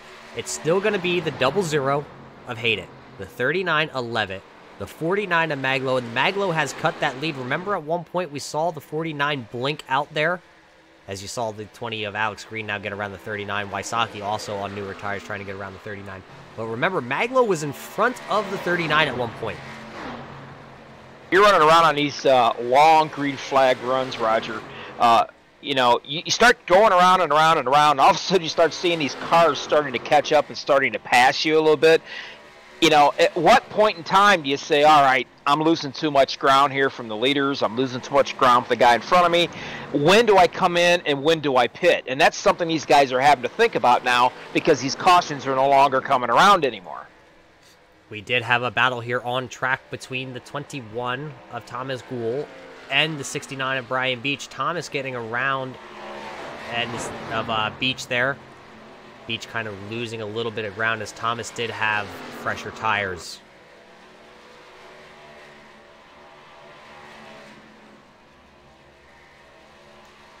And as I would like to call them, Roger, your Doublemint twins here at the same Dodge paint schemes right here, the 10 and the 19. They are just battling each other out left and right out here, trying to. It's like they got their own little race by themselves out here. That's the 19 of Matt Henry and the 10 of Garrett Grant. They're battling it out for the 7th and the 8th position. They're currently on the lead lap, but let's see if we can pull up the gap to the leader there. There you see the 19 of Henry, 29 seconds back of your leader Hate It. That is practically a lap because they're turning lap times out here at 33.1 seconds. Joe Maglo actually faster that last lap than your leader, Katie Hate It. But he's still 16 seconds back as he has now worked his way around Cody Levitt. Oh, the 19 sideways off the corner as we switch cameras right when that happened. That slowed his momentum down just enough for the 10 of Grant to be able to pass him. The 10 of Garrett Grant now working around the 19. These guys just swap this position back and forth like, no, you have it. Well, you know what? Why don't you have it this lap? I'll take it next lap from you. It is one heck of a scene. Now you see the Mobile 1 car right in front of them. That's Quadros. He's a lap down yet. The 10 and the 19. It's just great seeing all these throwbacks, Bobby. I'm just in awe watching what these guys have on screen. It is. It's really neat to see it. It brings back memories of some of your favorite drivers of the past or whatever. It's fun. It really is. Right now, I'm kind of still in disbelief. You know, Roger, Roger. I don't really want to brag or anything, but you know, Katie Hate It is putting on a show, and I kind of picked her for the cat to watch tonight. Well, Bobby, every once in a while, a blind man finds something out there. Yes, you're right. The blind squirrel finds its nut, and so far it has.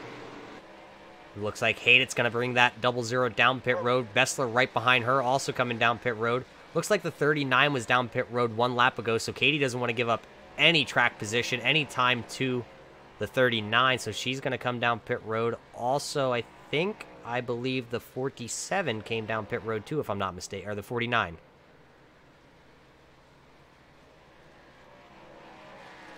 "61 laps to go, Roger. These laps are actually starting to click down a little bit here." Thomas Gould, who was your leader, now down pit road also. That's going to turn it over to the 2 of Tristan Walker. He's going to be your leader. Tristan's led a couple laps here in between pit cycles. 9 laps now to be exact for the Black Miller Genuine Draft Machine out there. That's a great paint scheme. Rusty Wallace, that was always one of my favorites. It's good to see Tristan throwing that on the car with a Pontiac symbol yet on the front nonetheless.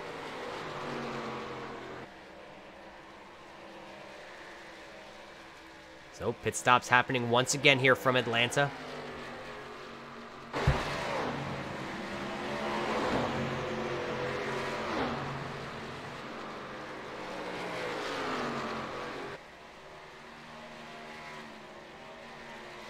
Garrett Grant in your second position. Some point in time here, I'm going to be looking for Katie to come in and grab some fresh 4 tires and some fuel. Oh, I see right now she came down 2 laps ago. My bad. As you see a lot of connection issues all of a sudden with the server. You saw the couple guys blink out there. Bobby, as you talked about Hayden, you did correct yourself. She was down pit road 2 laps ago, currently in the 6th position, so she's going to work her way probably back to the lead here. And just quite a few laps. You just hang on to yourself there because Henry's still out front, 30 laps on those tires. Once Henry comes down pit road, that's going to turn it over to the guy right here in the 3 machine, the black Good Wrench Plus car. That's going to be Derek Conley. Conley's going to take over this lead probably for 6 laps. As you see the 67 get into the wall. I'm not sure. Let's see if we can see the 67. He hangs on to it, but he was in the wall. Let's back it up a little bit and see that as you see Hayden now working around him.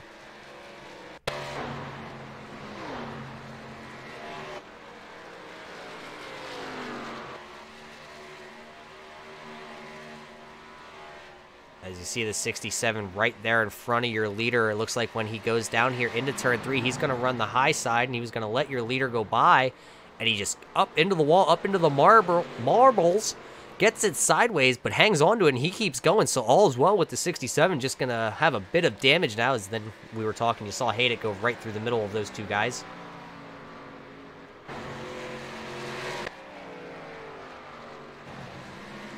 So Hayden, as you actually just missed it when we came back live there, Hayden just went right around the 3 of Conley. Hayden now to the point. So now that Hayden got around the 3 of Conley, around the 7 of Sparks, like they were both sitting still, I wonder if the 3 is going to bring her to pit road here. He's only on lap 22 on his stent. Is he going to bring it down pit road and put some fresh rubber on? Looks like he's backing her down. He's possibly coming to pit road this time. There it is. You see him off the banking down to the 45-mile-an-hour pit speed, under 45, 46. He's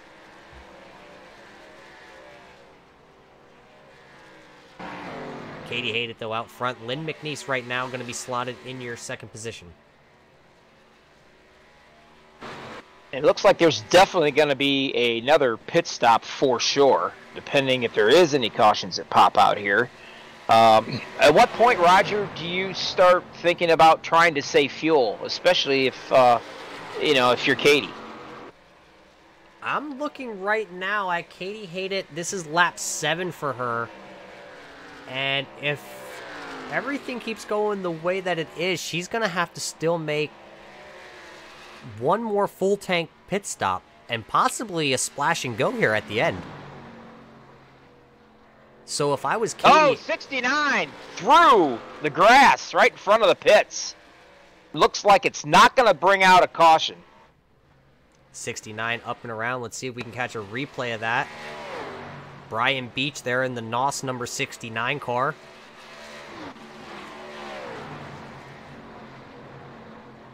You see him working through turns 3 and 4 there. Gainforth sideways actually in front of the 69, hitting the 69 and sending him through the infield. He ends up just stopping shy of pit wall, but an unfortunate circumstance there for the 69. Let's see, maybe we can back it up a little bit there for you.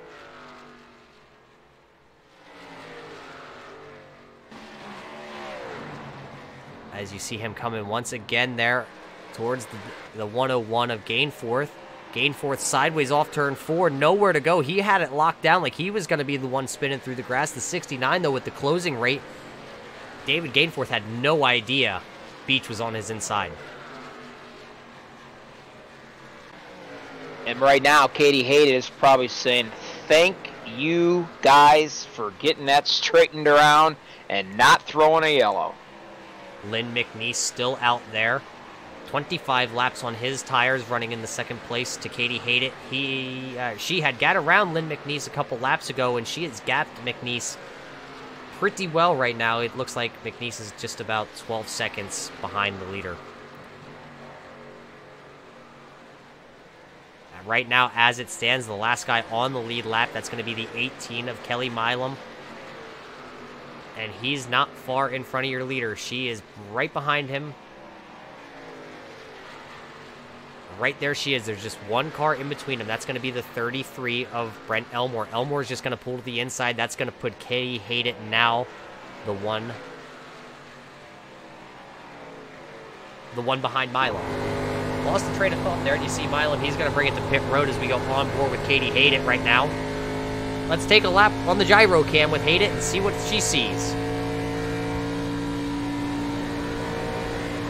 She is.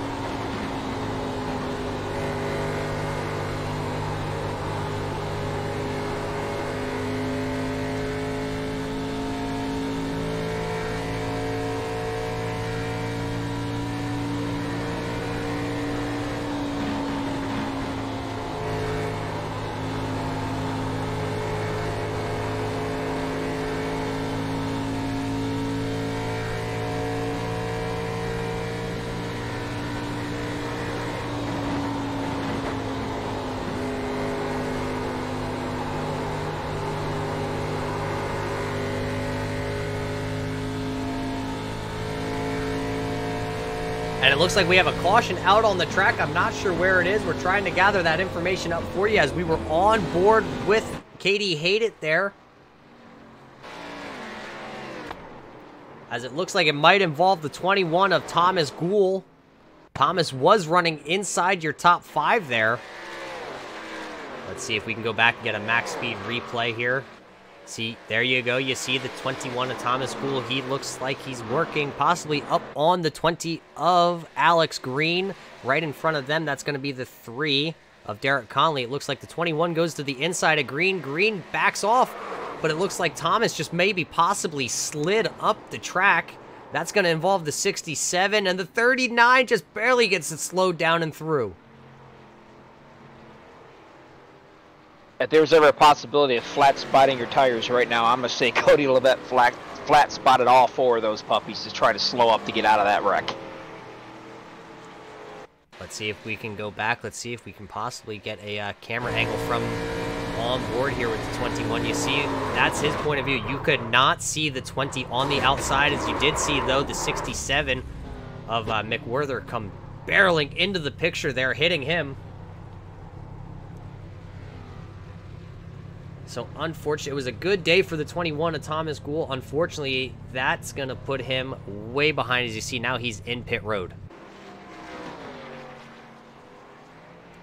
Well, Bobby, let's see. Maybe we can possibly get a word in with the driver of the 21 machine. Thomas Gould, you got a copy. It's Roger and Bobby up in the booth. Yeah, what's up? Well, Thomas, an unfortunate circumstance there is going to bring a yellow out here for you.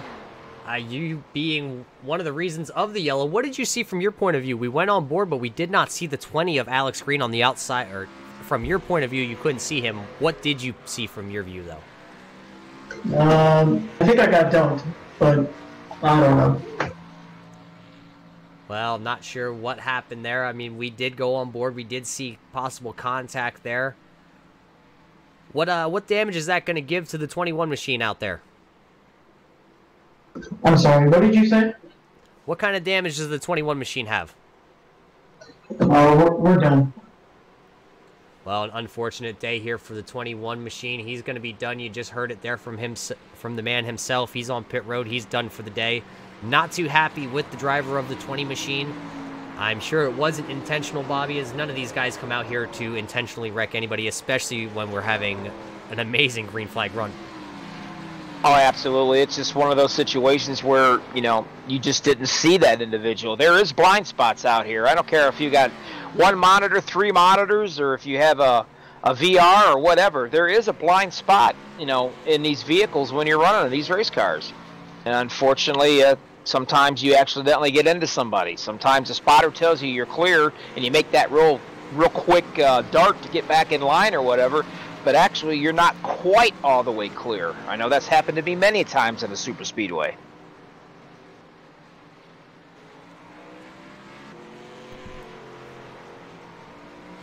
But I can assure you right now that I would say Katie Katie Hate It right now is definitely hated to see that yellow. Well, Bobby, we heard from the 21 machine. Let's see if we can get a word in with Alex Green. Alex Green, do you got a copy from us? Yes, sir. Alex Green, we had a great long green flag run there. What was the point of view there from you and the 20 machine? Yeah, it was a really good run. You know, I'm glad I pitted that last caution because that let me just extend it out. I got my first lap led of the season. Just a really, really good run. I don't know what happened with me and the 21. I don't know if he hit me or I hit him, but I feel awful about that. Well, the 21's day may be over, but your day's not over. You're running in the top 5 right now. There's only 7 cars on the lead lap. The 20 machine looks pretty clean. What do you got going forward here for you the rest of the way?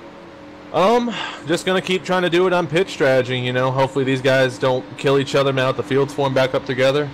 I'm hoping run 43 more laps and get a good point stay out of it. Well, 119 laps in the book. Alex Green in the 20, you heard it. He's just trying to get a good run out there. He did lead his first laps of the season. Now he's slotted in the 5th place, but as he said it, Bobby, these guys are going to be bunched up. And what happens when you bunch of guys up trying to get a lap back? Trouble will happen is what's going to go on. You know, you get these guys really tight, real close together like this, those tires start to get a little bit slick as you get the laps put down on those things. They start to be a bit of a handful. You can just barely touch somebody, and you can send them, well, put it this way, you can send them flying. Well, the green flag is back in the air. We are back racing here from Atlanta Motor Speedway. As you see the 7 of Forrest Sparks, he actually elected to stay out. So he's going to be, he was your leader there. Not leader per se, but the last guy on the lead lap. He's hoping for an early caution here so he can maintain being on the lead lap. As you see the 69 of Brian Beach, who is a lap down after getting into going for a slide through the grass there.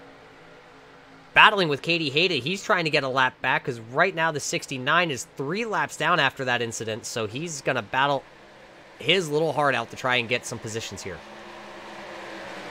Oh, and the problem you've got right now is Katie's battling this lap traffic right here, trying to get around and put a little bit of distance between her and that number 49 of Joe Maglio, who actually is, he's charging pretty hard right now, Roger.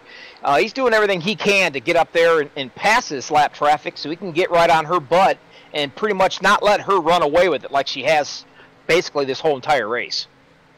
Well, Joe Maglio, as you can see in the camera, is right there. 1 car in between them, between Joe and Katie. That's going to be Brian Beach. Now Forrest Sparks also in between, so 2 cars in between the front 2. Katie Hayed It there now away from all these guys. Looks like Brian Beach works his way around the 7. Now Joe Maglio is looking to do the same thing. We did see before that caution came out, the 49 was actually running quicker lap times than the 00 of Katie Hayed It. So does That's Joe correct. have anything in the tank that he was holding back? Lynn McNeese also up here. We talked about Lynn a little bit here today, but now Lynn has worked his way into the top 3 here with a timely caution for himself. Only 6 guys on the lead lap right now. Katie Hayed It, the 49 of Maglio, Lynn McNeese right there, the 184, 39 of Cody Levitt, who's right behind Lynn. Then it's going to be the 20 of Alex Green, and then the 19 of Matt Henry. That's all the cars we have on the lead lap right now. Right now, Cody realizes that that Joe Maglio of the 49 has, basically he's a little bit quicker than Cody is. I mean, they battled each other most of the day during especially this green flag run they've been battling out on. Cody realizes that, you know, he's passed him twice already, and Cody just cannot seem to get enough motor in up there to do anything with the 49. As we look a little deeper in the field, though, the 6 of Dustin German, who led 21 laps of this race early on, now back to the 8th spot. He's a lap down. He's trying to catch the 7 of Forrest Sparks, because Forrest is the first car lap down. As you see him right in front of him. Dustin should be able to run down Forrest here in the next handful of laps, as he's got 10 lap fresher tires.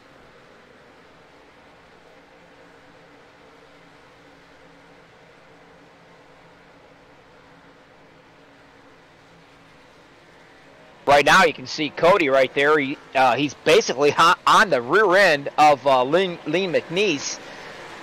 Now he goes up on the high side as he ducked down low. He's trying to get around him as best as he possibly can. And this is a heck of a battle going on right here, my friend, for third position.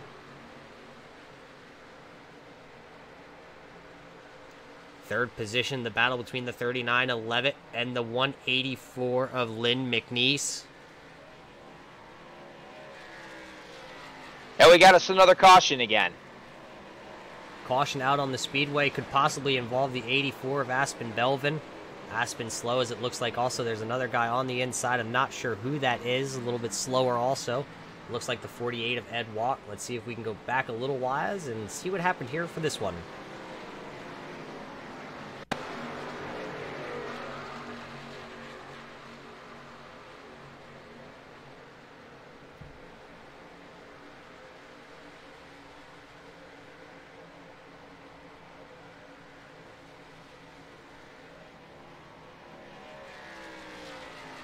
Looks like the 25 of Billy Bessler was actually already turned around in front of him. He actually got into Alex Green and turned him. From what I can see there, Roger, you can correct me if I'm wrong on that, but it looks like he did get into the 20 car, and they bounced off the inside of the wall, went right up, just shot right up the track and took out a few more. As we see it right here on screen, the 20 and the 25 side by side. Looks like, not sure, maybe we can go back here after we see this replay. We'll go back again and see what exactly happened. That involved Aspen Belvin, then Aspen had nowhere to go. 101 of Gainforth made it through there.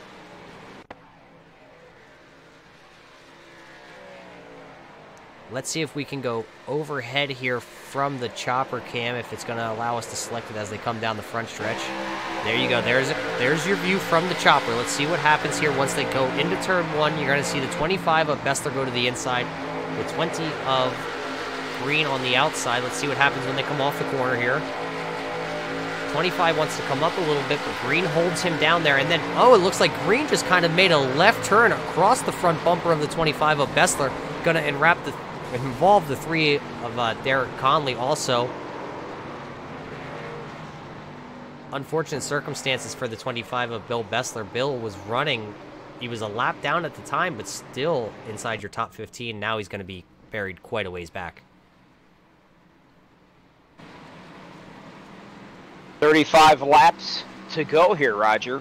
I'm probably going to assume, which you know what happens when you assume, but I'm going to assume your top, at least your top 3 or 4 cats are probably going to come in and get some tires and fuel. I'm not sure what happened under the caution here, as the leaders did come down pit road. The 39-11 is going to be your leader. Maglow is going to come out there in second. Henry third. Hayden now is all the way back to the 4th position. Dustin German 5th. Lynn McNeese 6th. Alex Green still scored in your 7th position. And the 61 of Ron Holyfield rounds out, or is in your 8th position. Those guys are all in the lead lap now. You know, that's kind of an interesting thing. It makes you really wonder because, you know, who took 2 tires, who took 4, or who took fuel only, you know? As it looks like everybody on my counter has pretty much came down for 4 tires and fuel. Katie Hayden, I'm not sure if she has a speeding penalty or what, but she is dropping to the back. Yes, she is.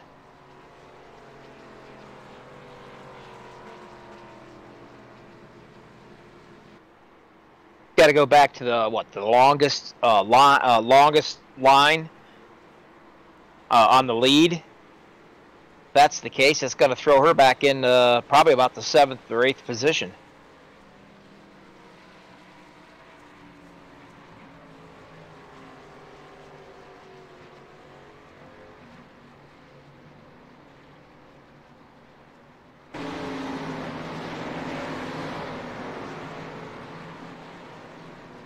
From what I'm seeing right now, Cody Levette's leading this thing. Joe Maglio's in 2nd. You got Matt Henry sitting right there in 3rd. Dustin German's in the 4th, and Katie Hayden, she's up into the 5th right now, it says.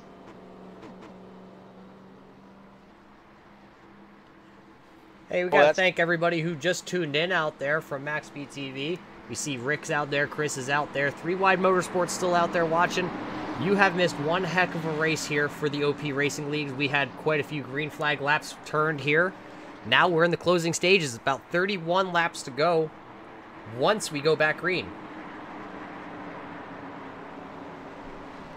You're about to see some more good racing out there if you just joined us right now, because Cody Levette, Joe Maglio, Matt Henry, Dustin German, and Katie Hayden, they've been battling quite a bit. Katie Hayden has absolutely ran away with this entire show as we're going green right now. She is back into that 5th position or 6th position.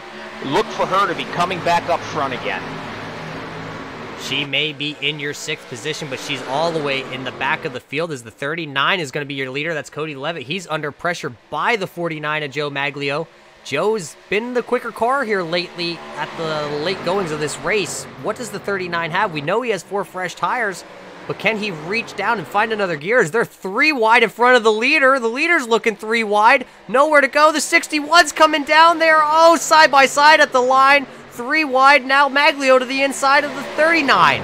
Lap traffic not playing nice here with the leaders, as this is just a hornet's nest. This spells disaster has written all over it. We are waiting right now for the yellow flag to come out.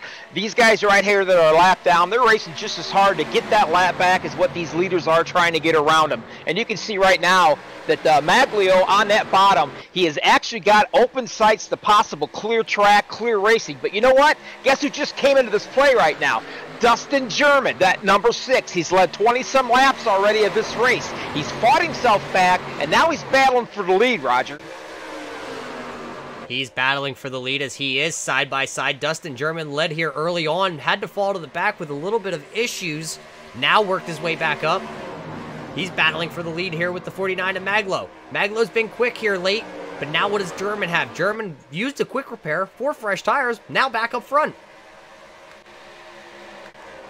Right now, Cody Levette's just sitting back there between these guys behind him, and he's sitting here watching this battle going out, and he's not sure exactly what he wants to do. Do I want him to stay back here, kind of save my tires a little bit, don't wear them out too awful bad, but then again, you don't want these cats taking off and running away with him because you'll never be able to run them down.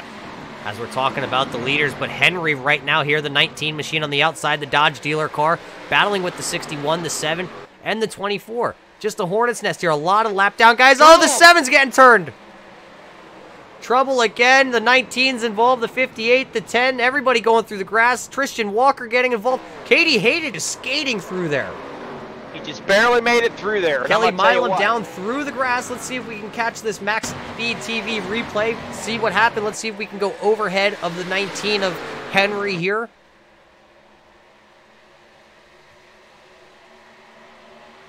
Working down the backstretch, you see a lot of jockeying going on here between all these guys. Like I just mentioned, a lot of lap down cars. See the 19 of Henry to the outside here. See the 24 in the middle. The 7 comes up a little bit, doesn't know the 24 is there. Around goes the 7. The 24 continues on, but the 19's around, and everybody keeps coming from there. The 2 of Walker involved, gain 4th, 101 there. You see him to the left in the grass. Looks like the 12 of Tony Quadro's also involved. And this is what happens when basically you're not watching your rear view mirror. You've got to be looking forward and you've got to be looking back just as much as you are forward, because you don't want to cause the situation. You don't want to go up on somebody and hit them, and that's exactly what we're seeing a lot going on here. We're not seeing hard wrecking, we're just seeing bumping. Here's the point of view from the 12 machine as we go on board. You see all this happening in front of him. He actually doesn't hit anybody, but he's going to have to go down through the grass and fortunately through pit road. Not sure if race control is going to clear that black flag, because that is a black flag offense by entering pit road that way. Unsafe pit entrance. Unsafe indeed, because he was flying through there trying to avoid that wreck. Like I said, they're doing 184, 185 mile an hour, getting ready to come up around up on that tri-oval right there, and you're just not going to slow these cats down. You can't slow these cars down that fast.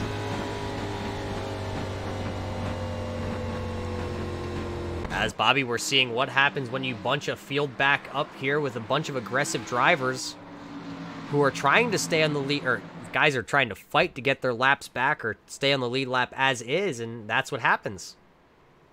If you're a lap down or 2 laps down and there's 27 laps to go in this race, it is go time right now. You have got to be able to run out there and get that lap back, and you have to beat and be ahead of that leader of this race, because in the old style rules, if you're in front of it, you're going to get your lap back. If you're behind that leader, yeah, you're stuck behind him again.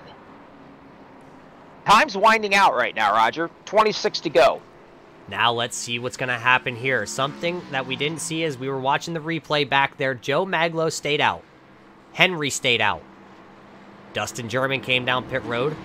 39 of Cody Levitt came down pit road. Katie Haydick came down pit road. Lynn McNeese, Ed Walsh, Alex Green. That's your top 8. All 8 of those guys on the lead lap. So your top 2 are out there on old tires. Everybody else, fresh rubber. Be honest with you, we know Cody Levitt this whole entire race has had his hands full with Joe Maglio in that 49, who's leading the race right now. He just has not been able to get up there and pass him no matter what he's tried to do. Well, now he's running on new set of tires right now, and Maglio's got 10 laps or so on his tires. That might be the edge that Cody's hoping for, that's going to be able to allow him to get up there and actually compete. But then again, turn right around, you got Katie Haydick sitting there right behind Cody Levitt. She's on fresh tires, and at one point she was 16 seconds ahead of the entire field, I think, at one point. I mean, so she is having a heck of a night, and she's got this track down exactly as we're getting ready to go green here. Well, we just got the 1 to go signal from race control, so we're going to get them bunched back up here. We're going to get them green flag racing once again. We see the 19 right there. It's going to be the red car, second car on the outside.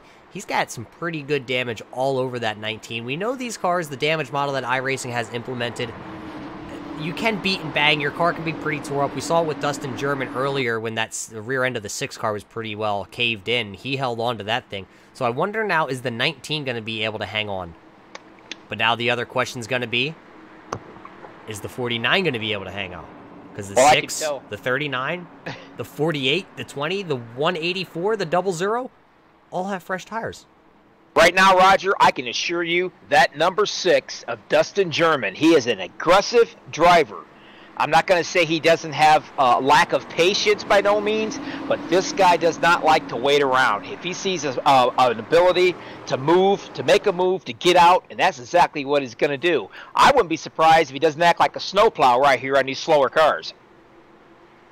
As green flag is out, we saw the pace car jump in. The 19 all over the 49's back bumper, but the 19 must have missed a shift as he's going high. The 6 gets around him of German, the 39 of Levitt. Now they got fresh tires in 2nd and 3rd place. Can the 49 run away? Can he hide and hope that this lap traffic gets in the way? And he's trying his darndest to get up there and pass this lap traffic, to get a couple of these cats in between him and that number 6 to Dustin German. At the same time, Dustin German wants to get a lap cars behind him and your 4th place runner, Cody Levitt. Right now, this time at the line, Joe Maglio still out front in the 49 machine. He's battling that 25 of Billy Bessler. Bessler wants a lap back. Maglio doesn't want to give him one. Then Dustin German's going to look. Actually, now German's going to go to the inside of the 25 as they go down the back stretch. Seeing as he has the fresh tires, is the 25 going to give way? These lap cars play havoc with the leaders. Looks like the 6 is going to have the inside spot.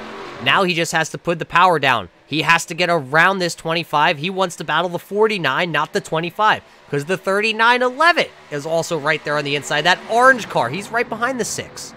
Those guys who are on the outside, the 25, the 69, those guys are all laps down. The leaders just want to clear them and get away. As the 61's not giving way to the 39, he's battling him real hard. So he puts him 3 wide. Your 3rd place guy's 3 wide there. Cody just wisely backs out. Something's wrong with Cody here. He's going backwards completely. I don't know if he's got to gather it back up and get another run or what, but he might have wore his tires out already. I don't know.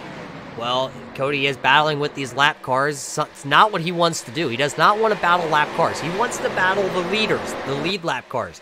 But that's what you get when you put this rule package in play, where you put the lap down cars to the inside. It's a hornet's nest from there. And speaking of that, Look who just came up through there, ran right by him, and took the lead with about a 4-car gap in between to second place. That's Dustin German up there. He is on a rail right now. New leader now, the number 6, Justin German, back to the lead. He's led 23 laps here tonight, 20 to go. Can he lead the last 20 laps here from Atlanta? Katie Hayden, who lap fresher tires, Roger. Katie Hayden, who has led majority of this race, 57 laps, kind of buried back in traffic now after a speeding penalty. She's still in the 5th position. Just a lot of cars in front of her that she has to pick her way through now. A lot of guys that are on fresh tires also, so she doesn't have the advantage of a 16-second lead anymore. Dustin German has literally checked out right now. There's no doubt about it. He sees the open road, and that's exactly what he's going out on. He's hitting his marks. He's doing everything he needs to do. And Joe Maglio's got his hands full right now trying to get back up there and try to catch him. Well, Joe Maglio wants to get up there and catch him, but the 25 of Bessler not giving way to him yet either. The 61 is also right there. He's a lap down, or just 1 lap down, actually. He's the first car 1 lap down in 9th. That's Ron Holyfield. 39-11 now going to the outside of the 61. The 61 was running real hard. Did the 39 kind of give way when you said, oh, the 39 might have trouble? Did he kind of just back off to save his tires for a lap or two? I'm kind of thinking that's exactly what he did. I think he cooled his tires down just a little bit and kind of rethought things a little there, and here he comes again. Well, he might want to get on his horse because the 00 of Hayden now got around the 48 of Ed. That's going to put Hayden now to the 4th spot, only a couple cars back behind Cody.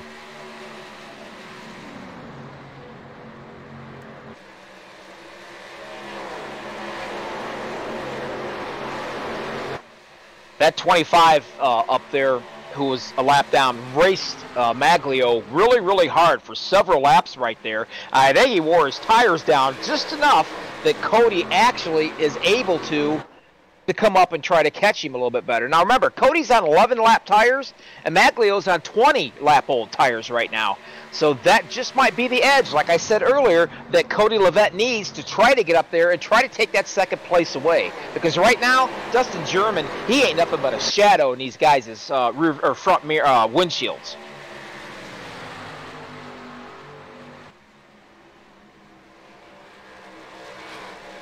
Laps are winding down here from Atlanta. There's your top 2 battling it out right there. That's Joe in the 49 in the white car. Cody in the bright orange 39 behind him. Cody has 8 lap pressure tires. Can he get around Joe quick here and try and run down the 6 of German? Laps are winding down. Laps are winding down pretty darn fast, and I'm telling you, Dustin German has probably got his fingers crossed, his toes crossed, his legs crossed if he can actually drive that way, and his hands probably crossed if he could drive that way. He does not want to see a caution at all up until we get around 4 or 5 laps to go. Then he really don't care. But he is doing everything he can to get some distance between these guys, and I don't think, if nothing happens, Roger, I think this guy's going to bring this thing home. Now, as we're talking about it, the 39 is getting to the inside of the 49. Not able to put the power down that time off turn 2. He's going to slip back. He's going to be behind the 49 now as they work into turn 3. Let's see if Cody can mount a charge here, because Katie Hayden's kind of being sat at bay. She's about a second behind these guys. She's still back there behind Bessler, trying to work her way around those lap down cars. Your battles for the second position. Levitt to the inside again of Maglio. That time at the line, Levitt did have the second place. But right now, it looks like he's going to squeeze up right in front of the 49. He's going to park that 39 in front of the 49.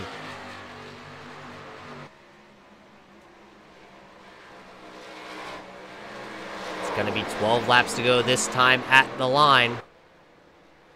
Dustin German right now, if he was able to look in his rearview mirror. Oh, no, we have another caution out on track. We thought we were going to run it out. It could possibly be the 20 of Alex Green. Oh, it might actually involve Katie Hayden. It looks like a big pile up here, possibly on the front stretch on the late going. Let's see, you see right there, the 00 works into turn 1. It might... I shouldn't say might. It definitely is going to be on the front stretch. So let's hang out here. Let's see what happened, because you got the 25 of Bessler right in front of her. battling it out. I'm not sure who the is that the 61? I'm not sure. I don't have a reading on that car number, but you see Katie Hayden right there. Then you see the 2 of Tristan Walker. It looks like the 61 gets into the 25, and then Tristan Walker runs over the 0. Chase comes in. Barry, it's 00 trying to lock it down, sliding up into the track. It looks like doesn't collect anybody else up there. The Miller Lite car there, the 02 or the 2, he just basically slammed right into poor Katie. She had nowhere to go. She actually was going to clear this in front of her and come out unscathed, but man, she just got ran over. Let's go back here a little bit farther again. Let's see if we can actually get a better picture camera here out of the 2. You're riding along with the 2. On board shot here. Or actually, sorry, that was the 61 of Holyfield we just clicked on. Holyfield got into the bumper of the 25, turned him around.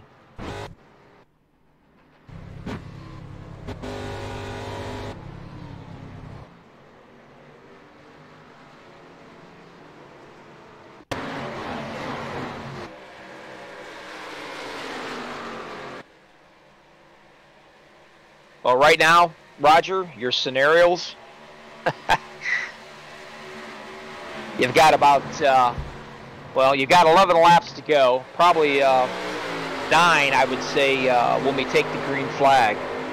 Dustin German, who's leading this race, is sitting on 17 lap tires. Cody is in second. Dustin was in first. Cody in second was 17. But Joe Maglio, if I'm correct right here, he actually came into the pits apparently. And that's going to make this very interesting if my my telemetry is right. Your telemetry is telling you exactly what we're seeing on track. The 6 of Dustin German stayed out. The 39 of Cody Levitt stayed out. They're on lap 17 for their tire run. Joe Maglio came into pit. 1 lap on his tires. Lynn McNeese in the 184 slotted in the 4th position, came down pit road 2 laps on his tires. The 20 of Alex Green, 1 lap on his tires in the 5th spot. The 19 of Henry, who's in 6th, 1 lap. And the 84 of Aspen Belvin, 1 lap. Right now, Dustin is thinking to himself, I have got to get a good restart. And you know as well as I do, Roger, when you're the leader and you're doing the restart, you've got the advantage over anybody just about, because you're the only one knows when you're going to hit the loud pedal. So therefore, he needs to get a really good jump on Cody if he can, and then let Cody and Joe Maglio kind of fight it out with each other. And hopefully by that time, the number 6 has gave him enough real estate in between those guys that maybe he can just hold them off for the last 9 laps.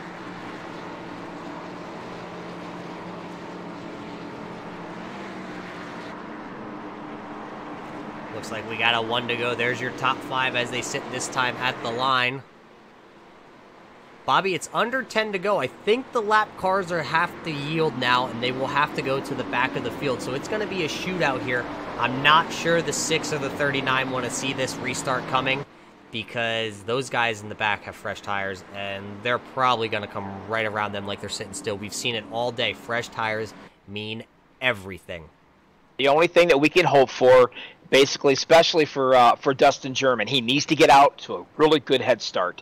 He needs to have Maglio, Cody Levitt fight each other to get that second position. And he's also praying that the rest of these cats down there with these fresher tires will come on up and kind of battle it out a little bit. Throw a blanket over anybody from 3rd to 9th place. But that's what needs to be done in order for Dustin to hopefully get enough real estate in between them to try to hold them off. Now, remember one thing right here. We're going to be, 8 laps to the green? We have 8 laps coming up. All they have to do is run about 5 laps, and if a caution comes out, he's done it. Pace car is in, waiting on the flagman to throw the green. The green is out. We are racing once again here from Atlanta. As you see, the 6 and the 39 both spinning their tires. Joe Maglio is just going to walk around them on the outside. He's going to be your new leader. Lynn McNeese now up to 2nd. And it looks like Alex Green is also going to clear the 6 as they go into turn 1. Can Maglio just run away now with it? Will McNeese have anything left in that tank? He's kept that car pretty much clean other than that one little scuffle we've seen him in early on. But it's a clean car now. The 49's a clean car. The 6 got back around the 20, though. The 39, though, back all the way to the 9th position. He's the last car on the lead lap now after spinning his tires. Caution And back we out got another on caution. the track. Looks like the two of Tristan Walker possibly involved here with this one.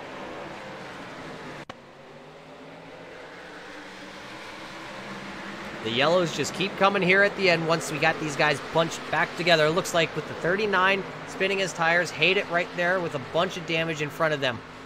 We are looking right now at the car in the center of the screen. It's going to be the number 2, the Black Miller Genuine Draft car. Let's see what happens as they work down off turn 2. You see Hayden is really slow off the pace. What happens to Walker here?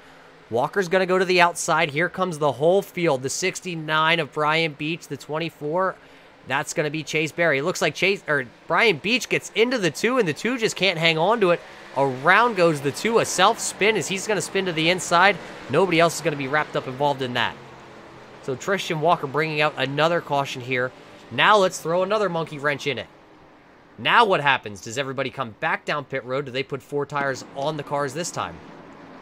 Looks like Joe Maglo is going to stay out there. Lynn McNeese is going to stay out. Let's see, the guy who's in the back of the field here who has nothing to lose at this point, the 39, he's down pit road. Katie Hayden is also down pit road. The rest of your lead lap guys have stayed out. So 8th and 9th place back down pit road. And right now, I think Dustin German is just basically trying to hang on to possibly a top 5 finish right here. It's the only thing I can think of that he's really doing right now, Roger, because there's absolutely no way in the world that he's going to be able to even run with those 2 cats up there in the 1st and 2nd place with the lap tires that he has on that car right now. There's your top 5 right now. The laps are winding down. We got 157 in the books here out of the 163 that are scheduled from Atlanta. You're watching the OP Racing 2001 Throwback Series, and Bobby, it's been one heck of a throwback so far tonight. I mean, not just from the paint schemes on track, but the rule book of the lap cars being put to the inside. That's been throwing havoc for these leaders all night long. It's been throwing havoc on the leaders ever since that rule's ever taken effect in the NASCAR and in iRacing on the old style right here. It just adds another element of excitement into this racing. You call it excitement, we call it craziness. I know the drivers are also probably on the side of this is absolutely borderline insanity, but hey, it's racing. These guys race with those rules up until, what was it, 2008? I'm probably off on that, but 2008 for some reason sticks in my mind. But they raced from the 60s, the 70s, the 80s, the 90s, and the early 2000s with this rule package. Exactly. That's exactly what they've done. Now, I know these cats out here are probably fuming, and I know there's some unhappy campers out here, and they can't stand that rule. But you know what? As far as a broadcaster, it can be havoc. But as a spectator, it's kind of cool because you got 2 different types of racing going on. I want my lap back. No, I want my lap back. Get out of my way because I'm trying to win a race. And that's what's really neat about this. Luckily, 10 to go, they go single file, and then the lap traffic goes back into the back so these leaders can fight it out. But one thing that I'm telling you right now is that number 6 stayed out in that 3rd position, Dustin German. He's got 23 laps on his tires. He has to make a perfect shift all 4 gears and not spin those tires, because if he spins those tires, he's going to get ran over by everybody behind him. And then it's going to be 4 to go or 3 to go when they take the green flag, and then there's no more chances. It's over with. There's the caution counter tonight. It's not broken tonight. We have it working for us. This is caution number 9 here tonight, working lap 30, where it would be 31 caution laps once we go back to green. We have 4 laps to go, Bobby, so any caution from this point on, it's over, it's a done deal, sign, send the letter to the bank. That's absolutely correct. You are 100% right on that. We got 1 to go that time at the line, so we're working lap 4 to go here. Once we go back green flag racing, it's going to be 3 to go. Bobby, I hope you're sitting in that seat all the way back so you don't fall out once these guys go back green flag racing. Well, actually, I'm 1 step ahead of you, Roger. I'm actually standing up. I'm not even sitting down right now because this is going to be one wild finish. The only guy out here right now that basically control his fate is that 49 of Joe Maglio. Again, like I said in the past, he has to start this race. He's the only one knows when he's going to hit that loud pedal, and that does give him a bit of an advantage. Can the 184 of Lee McNeese, can he time that out just as good so the 49 doesn't walk away? As you see the pace card jumping in right now, the 49, the 184, the 6, the 20, the 48.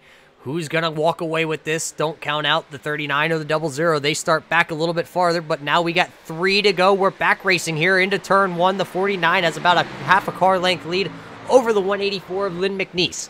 Dustin German, though, on those old tires, he's able to hang on right there and battle with them as the front 3 have checked out away from the 20 of Alex Green and the 48 of Ed Walsh.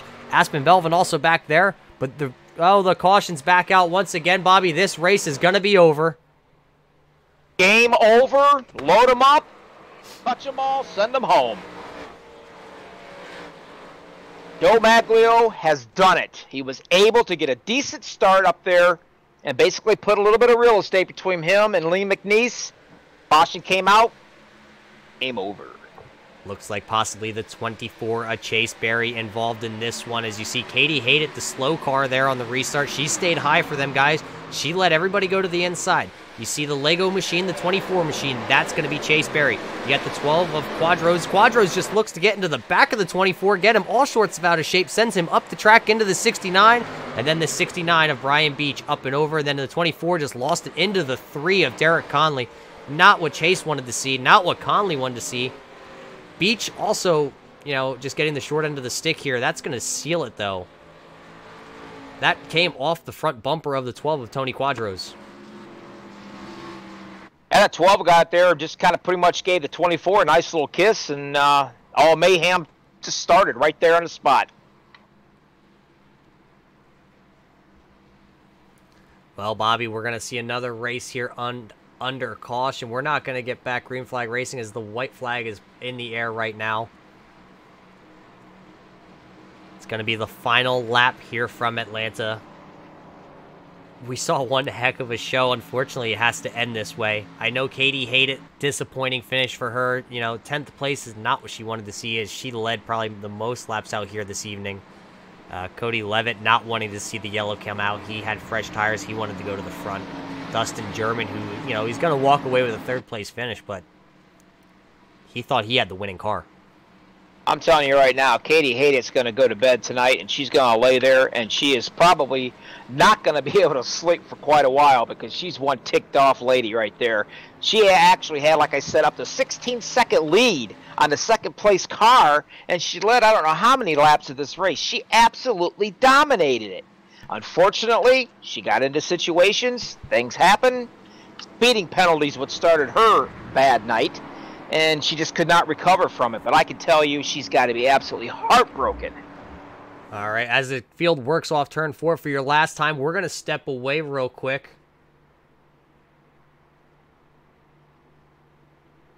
And we're going to bring you your post-race interviews. Don't go anywhere. You want to hear what these guys all have to say.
Well, welcome back, ladies and gentlemen. Unfortunately, we don't have all of our contestants here tonight, but the guy who we do have the 184, the new guy of Lynn McNeese. We haven't seen Lynn out here before, but he put on one heck of a show, and he brought that 184 machine home in the second place. Lynn, you got a copy. I got you, sir. Well, Lynn, what was the perspective for you out there today? We saw that 184 car pretty clean at the end of it. Yeah, I didn't even qualify. I just started back to back. I was scared there's going to be a lot of cautions, and actually we had a great, good green flag runs there. So that was, it turned into a fuel mileage race. A fuel mileage race it was there towards the end. It looked like before those cautions came out, quite a few guys probably were going to end up just a couple laps short. Was that 184 good to go if the race stayed green after that last green flag pit stop? I was going to be plus or minus one lap. It was going to be very close. Well, you didn't have to figure out the fuel mileage under green as we did end under yellow. How did the track feel out there tonight, though, for you, Lynn? Oh, the track was real good. I thought the setup and everything was real good. It got a little loose after a few laps, but that was just the tire wear. And after that, everybody seemed to be driving a good straight line and had a good race going. A good race it was, unfortunately, ending under yellow. Well, Lynn, anybody you got to thank for that 184? We know you're a new guy out this league, so still congratulations on that second place finish. But is there any sponsors on that car? Anybody you got to give a shout out? Now's the time. You're the one with the microphone. Well, I'm going to tell you, I'm going to throw it out there to Alex out there, Mr. Alex Green, for putting this league together, putting it all in here and having you guys come in and broadcast it. Y'all doing a great job, and really appreciate everybody in the league that puts it all the behind the scenes that you don't hear about, doing a great job. All right, well, Lynn, second place finish for you tonight. You started all the way back in the 33rd position. Second place, you bring that 184 home. Congratulations on your first race out here with the OP, guys. It's one heck of a league. We hope to see you back again next week. I appreciate you, Roger. Appreciate you guys being up there in the booth and putting it on. Like I said, and Alex sponsoring it. It means a lot. All right, thank you. Bobby, I think we have Dustin German in the booth here. You possibly get a hold of him? Dustin German, Bobby, and Roger in the booth. You got me? Hey guys, how y'all doing? I'm going to tell you what, pal. Watching you was making me as nervous as a long-tailed cat in a room full of rocking chairs, because I'm telling you, you had a fast car. You were up there at front. You were caught back into the back. You got caught behind a bunch of lap traffic, and you fought your way back up there. And I really thought you were going to be able to hold this thing off and possibly come away with a win. But those older tires, it probably bit you just a little bit when you got on a restart, because if I'm not mistaken, if I'm wrong, tell me, but you probably spun your tires going through your gears, didn't you? Yeah, I did spin my tires, man, but I want to back up and go to the first caution, or the first green flag pit stop. I ran out of gas on the back straightaway and had to pit with no fuel, so that kind of put me behind the 8-ball, and then me and 18 got together about 10 or 20 laps later, and I spun through the grass. And I ended up finally getting my lap back by passing Forrest there right before the caution came out, and came out fourth. And yeah, man, it's unfortunate. I spun the tires up there with like 10 to go, and kind of a bonehead move on myself there, just trying to get all I could, and wasn't really thinking about it, and spun the tires up. But still glad to come on third, man. It was a hell of a night. Well, I told these guys, I told Roger, I told the audience too here, I says, keep your eye on that Dustin German with these lap cars, because this guy, he's not a patient individual. He knows he's got to get it done, and he's got to go, and he's not afraid to push anybody out of his dadgum way. And you know what? You was a go-getter right here, and I really believe if you wouldn't have spun them tires, this might have been a different outcome. But nevertheless, you did a great job. You come in third place. You really can't complain too awful bad about that. Don't beat yourself up about spinning them tires, because you had a lot of laps on those puppies right there, and so did Cody Levette. So, but you did a good job tonight. Congratulations. Is there anybody out here that you would like to thank? Yeah, man, MaxSpeedTV, you guys for coming up in the booth and doing this on a Friday night. That's pretty awesome. OP Racing League, one of my sponsors, SRTV. We do a little bit of broadcasting ourselves, me and Jerry West, and that's it, man. iRacing, everything, dude. It's a fun race. Everybody that competed tonight, it was awesome. Well, you know what? It was always fun watching you, especially when you get up into the top and compete. Congratulations on your third place win. Go get yourself something to drink and kick back and relax, and we'll catch you next week. All right, bro. Thank you. Well, that was your third place finisher, the 6th of Dustin German. Not or having a good night out here tonight. He probably had a car that could have won, but the guy who did win, that's going to be the 49 of Joe Maglio. Joe, you got a copy with us. Yes, sir, I do. How y'all doing up there? Well, Joe, we're doing pretty good, but you're probably doing a lot better than us. You put that 49 car out front and left it out front there at the end of this race. We saw you in the middle of the race actually have quicker times than the 00 of Katie Haydett, who has been quick all week here at Atlanta. Tell us about the track. Man, I am shocked to hear that girl is fast. I've raced with her, for about 3 years now, and I don't know if I've ever beaten her once. So that's a shock to me. But, man, this track, I have a love-hate relationship with this place. I'm not very good here typically, so I'm shocked to come home with a win tonight, I got to tell you. Well, tell us how you did it out there tonight. We did see a connection issue at one point. We saw you battling with the 39. Not sure what happened there. We didn't see it. Maybe you can tell us what happened. You were in front of him, and then all of a sudden it seemed like you were behind him by quite a distance. Yeah, so what happened there is I actually don't exactly know, but I have my gauges up there in the right-hand corner of the screen telling me and what's going on. And sorry about that. And sorry about that. Someone was talking to me over here. Everything just kind of went haywire real quick there, and when I came back, I was 6 seconds behind him. I have no idea how that happened or what happened, but yeah, it was nuts. I thought I was wrecked. I thought it was done. Well, that wasn't the end of your night as you battled then back up around the 39, got into that second place, but Katie Haydett was still at that point, I think it was possibly 17 to 18 seconds ahead of you guys. Did you think at that point of the night you were just going to have to finish and settle for a second place? Absolutely. There was no way in hell I was ever going to catch her. We all know she's pretty quick out there, but she ended up coming home 10th. You were the winner here tonight. Is there anybody out there that you want to thank? Give the shout out. Like I told Lynn a little bit ago, the mic is yours, man. Don't let it go. This is your chance. Oh, man, I mean, I got a sponsor on the hood that's very near and dear to me. I've been a fan of the Rooster Teeth community for about 5 years now, maybe even longer. And they do a great thing in November with Extra Life, trying to help out the Children's Hospital out there in Austin, Texas, Dell Children's. And they're building a mental health facility over there, that's an issue that's very near and dear to my heart. And after this year, they reached their goal of committing $3 million to that facility, and it's just warms my heart whenever I think about it. So that link that I posted, that link that's on my hood, that's still open if anybody feels like donating out there. So yeah, if anybody can, that would be great. Well, congratulations again, Joe. You put that 49 in victory lane here. Congratulations again, but I believe, Bobby, that's going to probably end up ending it here for us tonight. What did you see throughout the race? Let's have a recap from your point of view. Well, my point of view, Roger, saw everything that I expected that I would see out here.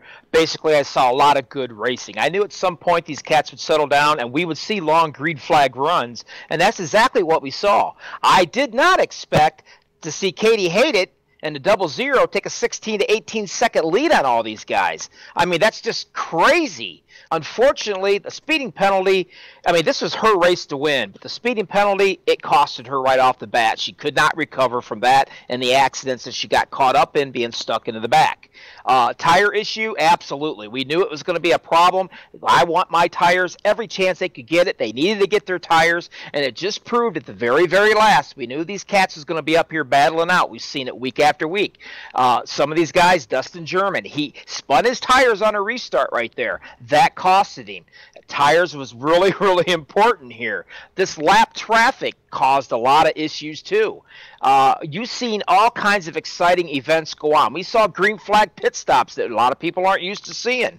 And, there's guys having problems with a green flag pit stop. This was definitely an exciting and not a boring race. And my hat's off to Alex Green for all the effort and everything that he does to put these races on. He puts practices on constantly for these guys so we can broadcast an exciting race. And that's exactly what we did tonight.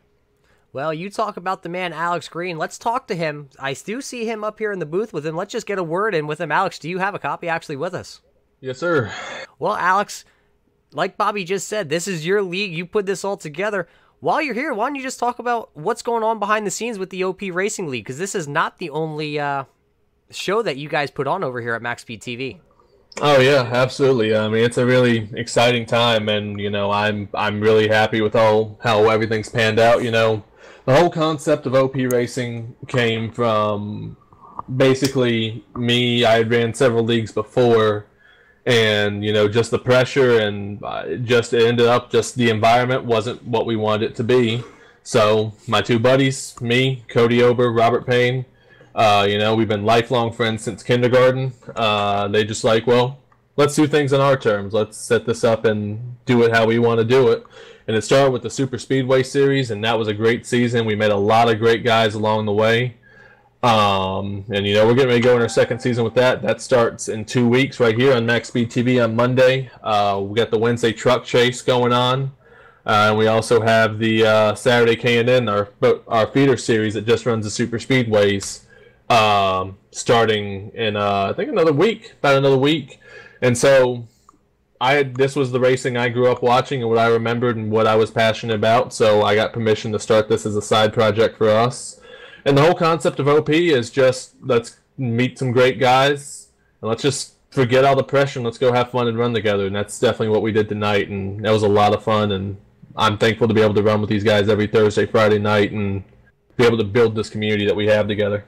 Hey Alex, this is Bobby. I gotta ask you something, buddy. Yes, sir. You put a new dress on the old girl. You put a new number on the old girl, and you got her all dressed up, and you came out there and you brought home a 5th place finish. So my question to you is, are you going to make a change every race and put a new dress on her? Because whatever you did, obviously it worked for you tonight. That was 100% luck, and honestly, a lot of it was my own mistakes actually paying off for me. We had that long run, and that long run wouldn't have ended. I was on super old tires through 3 and 4. And 21 was coming up. Thomas was coming up on me, and the rear end slipped out from under me. But it just so happened that trapped me on the lead lap, and then got in that wreck with Bill, where the rear end kept coming out from under me, and I still just managed to get lucky with the cautions and save it. I grew up a big Tony Stewart fan. He's my favorite driver of all time, and I ran Home Depot schemes because I used to work there all the time, so it just kind of worked out that way. So I think I'm probably going to stick with the 20. I think I would too after your 5th place finish tonight for sure. Hey, you do a great job of these things. Roger and I were just talking about it there off the air a little bit. You do an awful lot for your race leagues. You really take it to heart. You wrap it around like it's your child, if you will. You do a fabulous job. You're a very, very well likable person. I ran with your league for only a couple of times. As a matter of fact, the first time I joined your league, I think it was a K&N series. And I believe pardon me? I said I believe it was, yes, sir. I believe it was, and I think Roger actually pushed me to the win for the first one, if I'm not mistaken. So. And then I got into broadcasting thanks to my partner over here, and then I wasn't able to race anymore. But you did a great job. You're doing a fine job with all these leagues. Anybody out here is looking for any type of a league, take it from Bobby and Roger. Check out the OP Racing League. These guys are a blast to run with. They're fair. They help you, and it's basically having fun. Congratulations again there on your run. Thank you so much, and thank you guys for everything you do in the booth. Absolutely. It's our pleasure. Well, Bobby, let's see if we can run through this order here real quick. I see the 30 cars on mine. Hopefully you can help me out on the bottom end. But hey, tonight's winner is going to be the 49 of Joe Maglio. Coming home in the second place, 1 spot short, but not short at all on having fenders on that car, the 184 of Lynn McNeese. Dustin German just coming up a little short also, stayed out there on those old tires, just kind of spun the tires, didn't have enough left in the 6 car. The 48 of Ed Walk, he's going to come home there in 4th place. Alex Green, you heard from him. He came home in 5th place with a new paint scheme and a new number. Cody Levitt not having enough time to get back to the front there with that orange 39 car, 6th place for him tonight. The 84 of Aspen Belvin going to bring it home there in the 7th place. Matt Henry, one of those Dodge dealer cars, bringing it home 8th. The 58 of David Sabin is going to come home 9th. And Katie Haydett, who led the most laps here this evening, not going to be your winner. She came home in 10th after a late incident. Your 11th place finish was the number 7 of Forrest J. Sparks. Your 12th place was the 61 of Ron Holyfield. 13th was the number 12 of Tony Quadros. Your 14th place finisher, the number 45 of Douglas Wasaki. Your 15th was the number 10 of Garrett Grant. Garrett was off, though, running around up there in the top for a little bit here. He's always a good race car driver, no matter what track we go at. Your 16th position right there was the 69 of Brian Beach. Your 17th was the 18 of Kelly Milam. Your 18th position was the number 3, Derek Conley. Didn't hear a whole lot with him tonight. He was pretty quiet in this run. Your 19th position was the 24 of Chase Berry. Your 20th position was the 101 of David Gameforth. And bringing it home in the 21st position, that's going to be another new guy out there tonight. We haven't seen him before, but he had a good showing early on. Unfortunately, dropping back to the 21st position, that's going to be the 33 of Brent Elmore. Coming home in the 22nd position, that's going to be the 07 of Scott Bellum. The 23rd position, a guy who had a rough night. He came in the top 10 in points. Unfortunately, going to lose a lot of spots here tonight. That's going to be the 2 of Tristan Walker. The 24th position is going to go to the 37 of Christopher Brown. And the guy who had a lot of issues tonight, unfortunately, not many of his doing, but that's going to be the 25 of Bill Bessler. He's going to come home in the 25th position. The 21 of Thomas School also being wrapped up in a caution. That he's going to bring that machine home in the 26th position. 27th is going to go to another new guy, the 67 of Tyler McCorder. The 28th position is going to go to the 14th of Timmy Truebridge. The 29th position is going to go to the 01 who had his hands full out there tonight. That's Rick Greenaway. And in your 30th position is going to be the 11 of Brandon Peters. Your 31st position was the 53 of David Hunt. The 32nd position, the 27 of Jeff Beringner. The 33rd position, 43 of Chase Stanton. And then your last guy, last but not least, he had a rough night tonight, was the 34th position, number 93 of Isaiah Dupree. And that rounds off your race tonight, Roger. Well, we saw one heck of a race here from the Atlanta Motor Speedway. Bobby, we came in thinking it was going to be hot, slip, and slidey, and it was hot. The track temp was up over 100 degrees. It was slippy. We saw guys slipping off turn 4 all day long. But you know what? Only a handful of cautions out here tonight for the OP guys. They put on one heck of a show. Your winner, the 49 of Joe Maglio. He's going to step away with his first podium of the year, first win of the year. So good for him. Good for the whole OP organization out here. We heard from Alex Green. Congratulations to him on putting such a successful league together over here and bringing MaxSpeedTV along for this. So we appreciate all that. Well, Bobby, that's going to be it for us. We're going to catch you. I believe we're actually off next week because of the holiday for Thanksgiving. So the OP Racing League will be back on the 30th over here on MaxSpeedTV for the K&N series. That's going to be Darlington Raceway. That's going to be a great one. That's going to be running up along, if you want to say, I guess, the Kyle Larson line up against the fence, Dancing with the Lady in Black. Who's going to be able to handle that? We're going to find out in 2 weeks' time. But hey, for Bobby Johnson, myself, the whole MaxSpeedTV crew, we're signing off for this one. Till next time, knuckleheads. See ya.